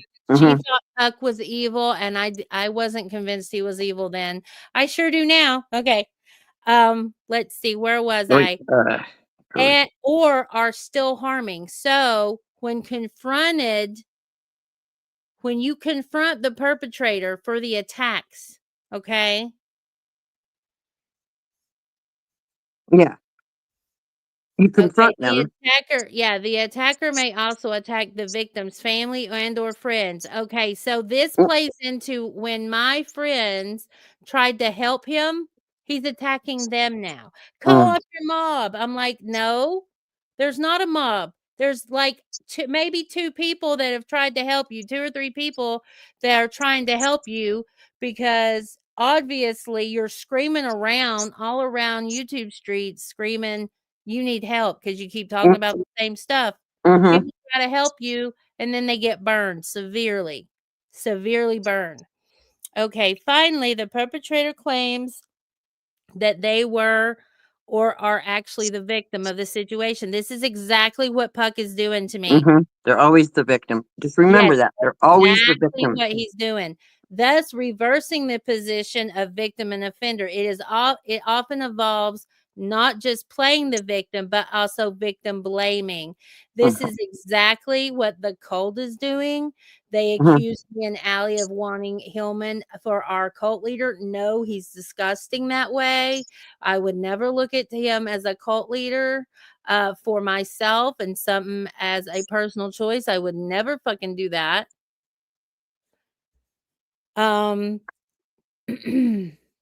These tactics are similar to other techniques used by perpetrators to avoid accountability by manipulating observers' perceptions of events. This is exactly what Puck is doing now. Yeah. Then in there, they slip in self-doubt. They slip in the gaslighting tactic of self-doubt into the victim. Yes. He's running damage control, going to all these panels, screaming what I am, which is exactly what he's doing. And while he's talking about the size of me, he's like loving the fact that Angel Wings has gained weight. I'm like, oh, I'm like, so you're just cherry picking your information. You're just cherry picking on whatever it is of these perceived wrongings and evils. That's why I told you when I learned that about my one special one. I said, you're a contradiction to yourself. Exactly. And when I said that to him, it was like going down to the depths of his soul that he knew that I knew what he was. Right. When you know what they are, when you know the name of that demon, you have power over it, ladies. Remember that. When you hold the name of the demon, you hold power over it. And by name, we have abuser, perpetrator, stalker, harasser, right? Predator. All right. Makes me feel uncomfortable, fucker. Yes. Researchers have noted similarities to outrage management. Outrage management. Wonder why that is. Where the perpetrator tries to make observers think better of themselves and their actions so they can avoid consequences. This is what's going on. He wants people to perceive him better than he is. Last night when I kept trying to get him to, chill the fuck out and forgive everybody, all he could say was, go tell the people where I was banned that we're okay and we're not arguing. I'm like, you got yourself banned. You got yourself banned. Why am I supposed to go and convince these channels that you're not a bad person? Oh my God. He wants you to do. Ew, that's so sickening. He wants you, when he's abusing, to go vouch for him. Yes. That is fucking evil. Yes, it is. Yes, it is. And then saying that if I don't do this and don't do that, he's going to the Ammonites. Well, here we all are. Let's all have a congregation. Let's all just talk about it. Okay. Well, because they get fuel off of talking about it too. Yes, they do. You're talking about sadistic behaviors. Sadistic people with sadistic behaviors who get erections from harming women. Think the movie The Cell. Yep. Remember The Cell? Oh yeah, I remember it. With J-Lo? Yep. The man that brought his victims back and, he hung over them on hooks. Yeah, the hook thing. But that goes back to indigenous times about something about the adrenaline or something, but reaching a higher state. It's reaching a higher state. Girl, listen, it's being so sensitized that you have to keep pushing yourself to go to these extreme limits just to climax. Yes, exactly. Just the climax. Yes, it's disgusting. Okay, let me carry on. This strategy often involves denying the victim's version of events and trying to make observers doubt the victim's credibility, which are both key aspects of Darvo. This is exactly what Puck is doing, y'all. This right here is exactly what he's doing. And I want to show you. This is a great analysis. Yes, it is. Because look at how many videos. These are not even counting. I've had like 5 or 6 removed. These are the ones he's making just on me. All right. This is massive damage control. This is massive. How many chats? Was there 6 or 9 channels? I know. This is massive stalking. That's bad. Yes, it is. Relevant techniques also include playing the victim and playing the hero, which perpetrators use to downplay the harm seen in their behavior. When playing the victim, a perpetrator highlights their own past suffering in an attempt to be seen as a victim as well. Yeah. And in playing the hero, a perpetrator admits to some amount of wrongdoing, but highlights their own past good deeds to mitigate their harmful ones. Both techniques may come into play for the denying or reversing stages of Darvo. So the origins of the acronym and the analysis is based on come from the work of the psychologist Jennifer Freyd, who wrote about it in 1997.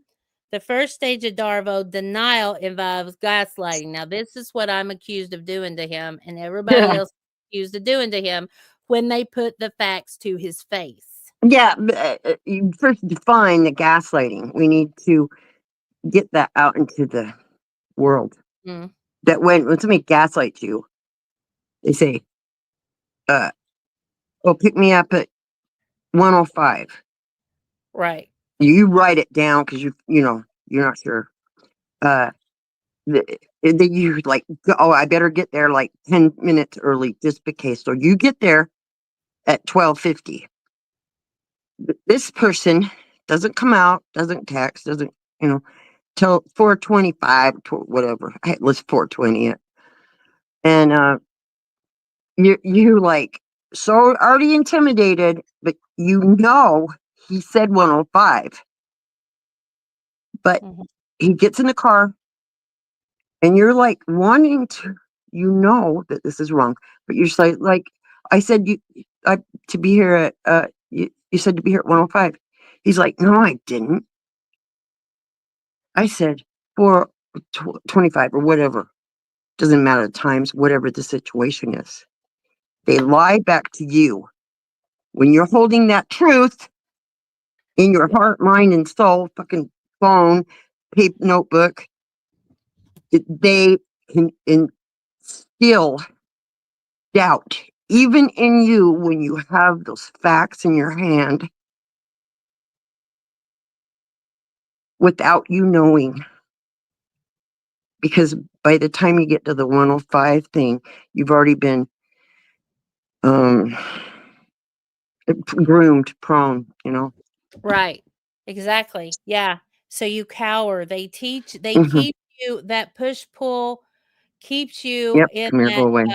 it keeps you in that addiction of endorphins. When they pull you back, they do the love bombing. And it is, and because they watch you, they mimic you, they steal your identity and your words, and then when they need to love bomb you to get you back, they're handing you everything you need and deserve, because they really watch you.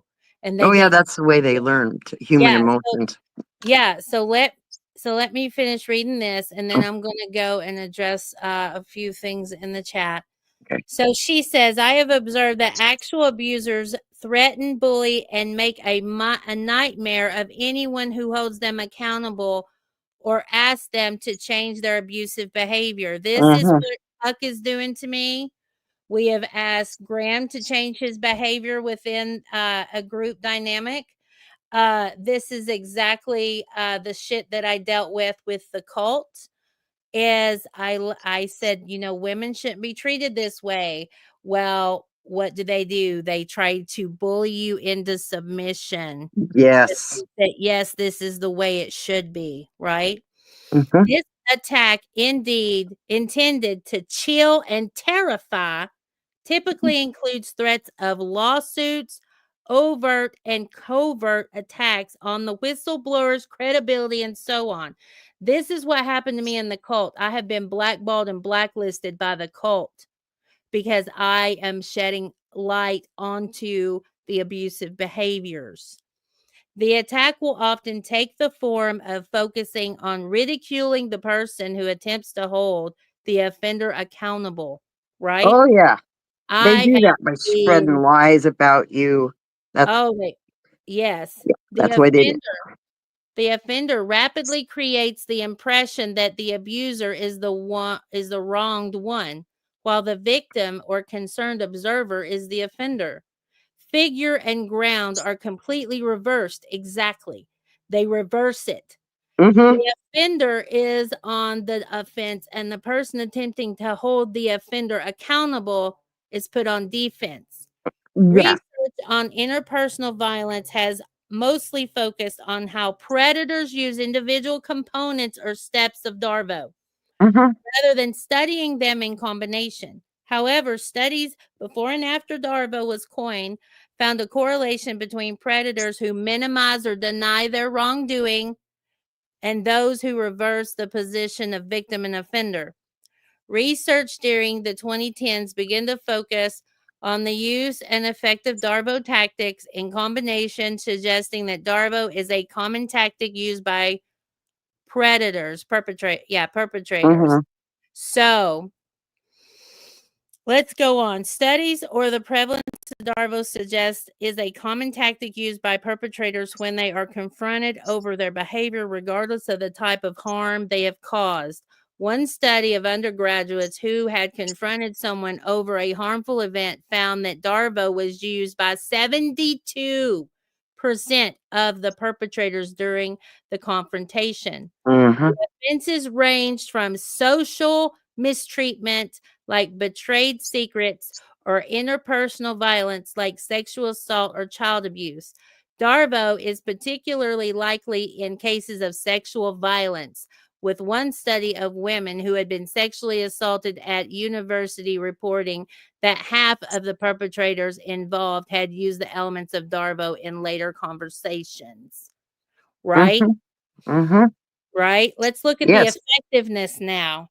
DARVO tactics are more successful when abusers can take advantage of societal beliefs or stereotypes to convince their audience their new narrative. Hence, she's evil, she's nasty, she's a sex demon, she's a sex priestess, she's a witch, she's using her dirty she's using her dirty sex magic. Oh, she's trying to control me, right? It's disgusting. They spread puke all over. Yes, they do, and it's disgusting.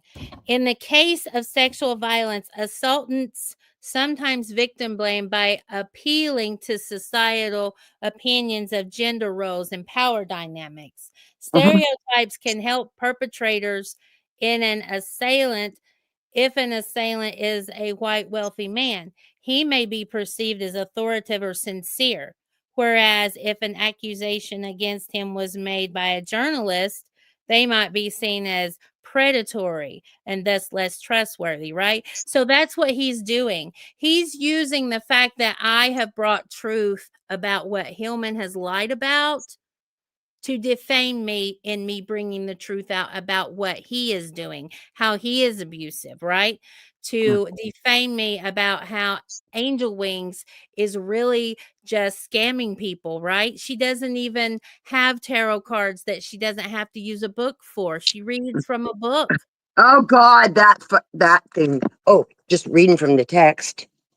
You know? Just reading the text. That's a key thing. Hillman's people I've seen. Yeah, just stick with the text. Okay, let's not even look at the fact that he lied about why he was fired. Yeah, no, I'm saying that's their justification. They say, "Oh, I'm just reading the text." Right. He showed you parts of the text. Okay, you're trying to justify this behavior. You're saying Neil of Gnostic Informant will not address what Hillman lied about as to why he got fired. He's just playing it off like it's nothing. He is a leader of men right now, and he's showing the men that it doesn't matter why Hillman got fired. It's okay to get fired for sexual harassment. Basically. Yeah, that's Well, what he's doing. If you're in a leader position and you're not calling out the truth of yes, wrongdoing, then you are not a leader. You're a groomer.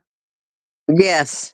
They're like the go-between between the Yeah. victim You're and not the a leader of predator. men, Neil. You're not telling the truth that you know for a fact that he lied about why he was fired. You're not a leader of men.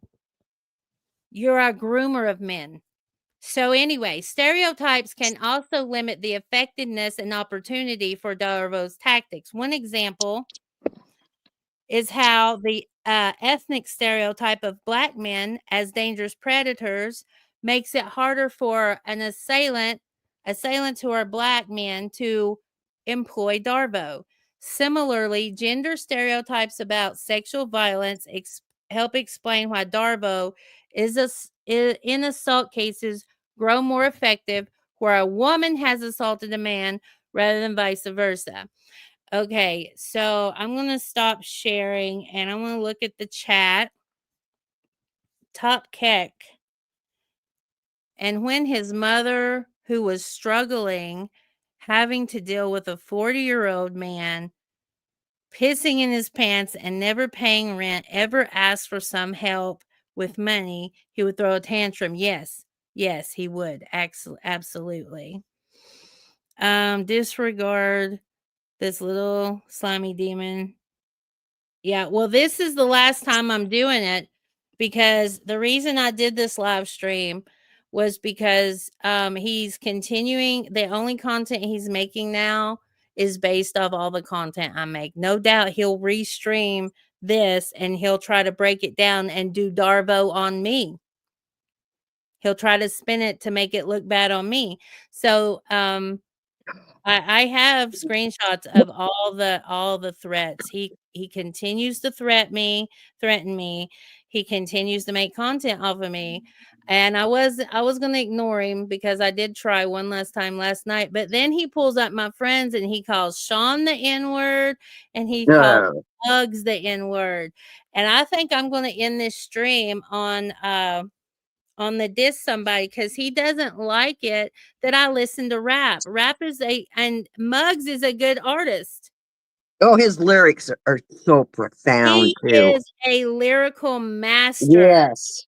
He is a lyrical master. Actually, I'm going to actually play a couple of songs. One of them, I might, I don't know if I'll get a strike or not, but possibly not. But I'm going to play some Muggs with his second group. Oh yeah, those guys in the alley. Huh? The guys in the alley. Mm-hmm. Yeah. Yep. Yeah, I really like his lyrics about because he tells the emotions. And that's what we have to do to heal is get in touch with our emotions. This is how I disembody. This is how I disembody. This is how I disembody. Middle finger straight. This is for my enemy. This is how I disembody. This is how I disembody. Middle finger straight. This is for my enemy. I'm a real psycho kid. KFC, going local. What I go walking the slumber. Fuck the bomb. Poor locals kicking the shit out of homos. What's a John Doe? Who the fuck cares? Tell if I know. Copycats, fucking pussies, wannabes. Chop them all, razor sharp, all body, nobody. Beat them to the grave, I shot. Come correct, show respect, feel the effect. That's the soul, hits the jack. What do you expect when you're dead? Knock, knock, who's that? To your people, I'm a motherfucking asshole. These boots will out your soul in, that your brain looking like a pothole. Oh no, now you gotta go to your own funeral. This is how I disembody. This is how I disembody. Middle finger straight. This is for my enemy. This is how I disembody. This is how I disembody.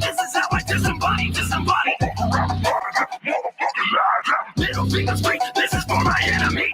Who who wanna fuck around. In the landfill, bodies dumped underground. Smoking on that loud, here we come now. You know it's KSK, with the drum sound. Steady hitting in your trunk, you ain't ready for this form. Different styles that we bring to unique for your motherfucking chumps. Middle fingers up, yeah, put them up. Y'all are trapped, y'all belong in a dump truck. Motherfuckers don't wanna let them through it, disembody each and every limb off of you like I'm trimming a tree. Really, I'm killing every scene, every vicinity of the studio facility. Bitch, you ain't as real as me. This is how I disembody. This is how I disembody. This is how I disembody. Little fingers free, this is for my enemy. This is how I disembody. This is how I disembody. This is how I disembody. Little fingers free, this is for my enemy. Hunt them down, string them up, welcome to the slaughterhouse. Y'all fuck around, now you bitches about to find out. Never took my meds, so I'm psychotic. I got an issue with my brain and I can't stop it. Motherfucker, but I'm cool with it, got a bloodlust, something fierce. Only got the devil on my shoulder talking in my ear. Too late for me, I've been unstable many years. I don't beef with haters, I just make them all disappear. This is how I disembody, grab a shotty, then a slug, hit your body, leave your body. Put on your heels, ain't nobody living by to stop me, catch them, then I kill them. Them off, homie, then I'm out. This is how I disembody. This is how I disembody. This is how I disembody. Little fingers free, this is for my enemy. This is how I disembody. This is how I disembody. This is how I disembody. Little fingers free, this is for my enemy.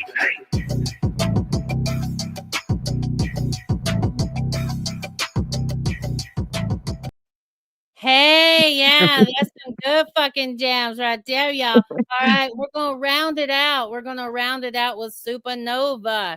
Say you're a big some night, yay. Go. Girl. Yay. Ready up. I really like Little Peak post. You say you a gangster, ain't seen a thing you done. I do it all myself. I ain't getting help from no one. Say you a gangster, don't impress me none. You say you a gangster, ain't seen a thing you done. I do it all myself. I ain't getting help from no one. Sometimes I feel like I'm running down the sands of time. Another drink of ayahuasca just to free my mind. I hope to find another day what I've lost before. I'm trying to find my second wind so I can win some more. Don't try to tell me how it is or what can't be done, because I'll do it with the thunder of Poseidon. This morning star shines brighter than the burning sun. That's why they spray me from the sky with aluminum.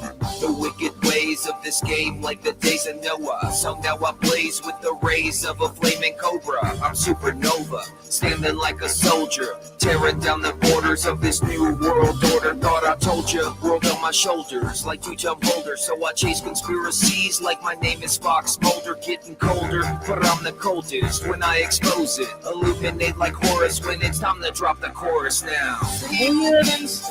Don't impress me none. You say you a gangster, ain't seen a thing you done. I do it all myself. I ain't getting help from no one. Say you a gangster, don't impress me none. You say you a gangster, ain't seen a thing you done. I do it all myself. I ain't getting help from no one. Rites and rituals, demonic individuals, true frequencies, exposure phony miracles, images and symbols, pyramids and missiles. No one knows who to trust when everyone's a criminal. The poison's in the mineral, the message is subliminal. Signs for when you're born inside the hologram that kills you. Layers built on issues, vibrations in the crystals. Sends the warning through the light, you better hope it hits you. The power's individual, the system's going critical. Infinite lies meant to keep your mind in limbo. The cure is really simple, to escape this mental riddle. Stop chasing the shadows, they're just reflections in the window. Time is just an echo, participate or let go. The consciousness shifts when gods becoming techno. Hyperspace or metal, artificial retro. Torn between the life we live or the life we let go. Don't impress me none. You say you a gangster, ain't seen a thing you done. I do it all myself.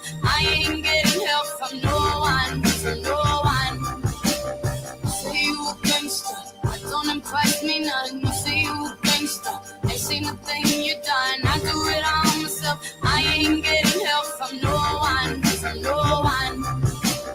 Say you a gangster, that don't impress me none. You say you a gangster, ain't seen a thing you done.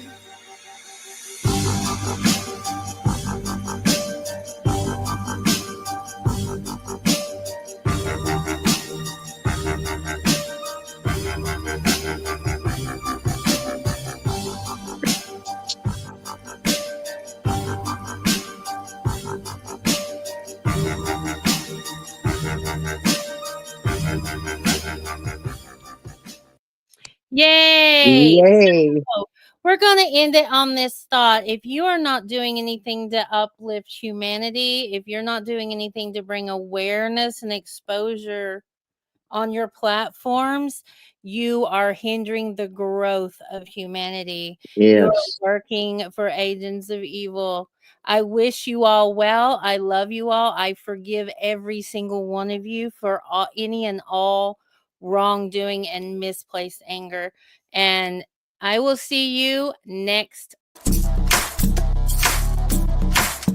It's another exclusive. Go ahead and get seated.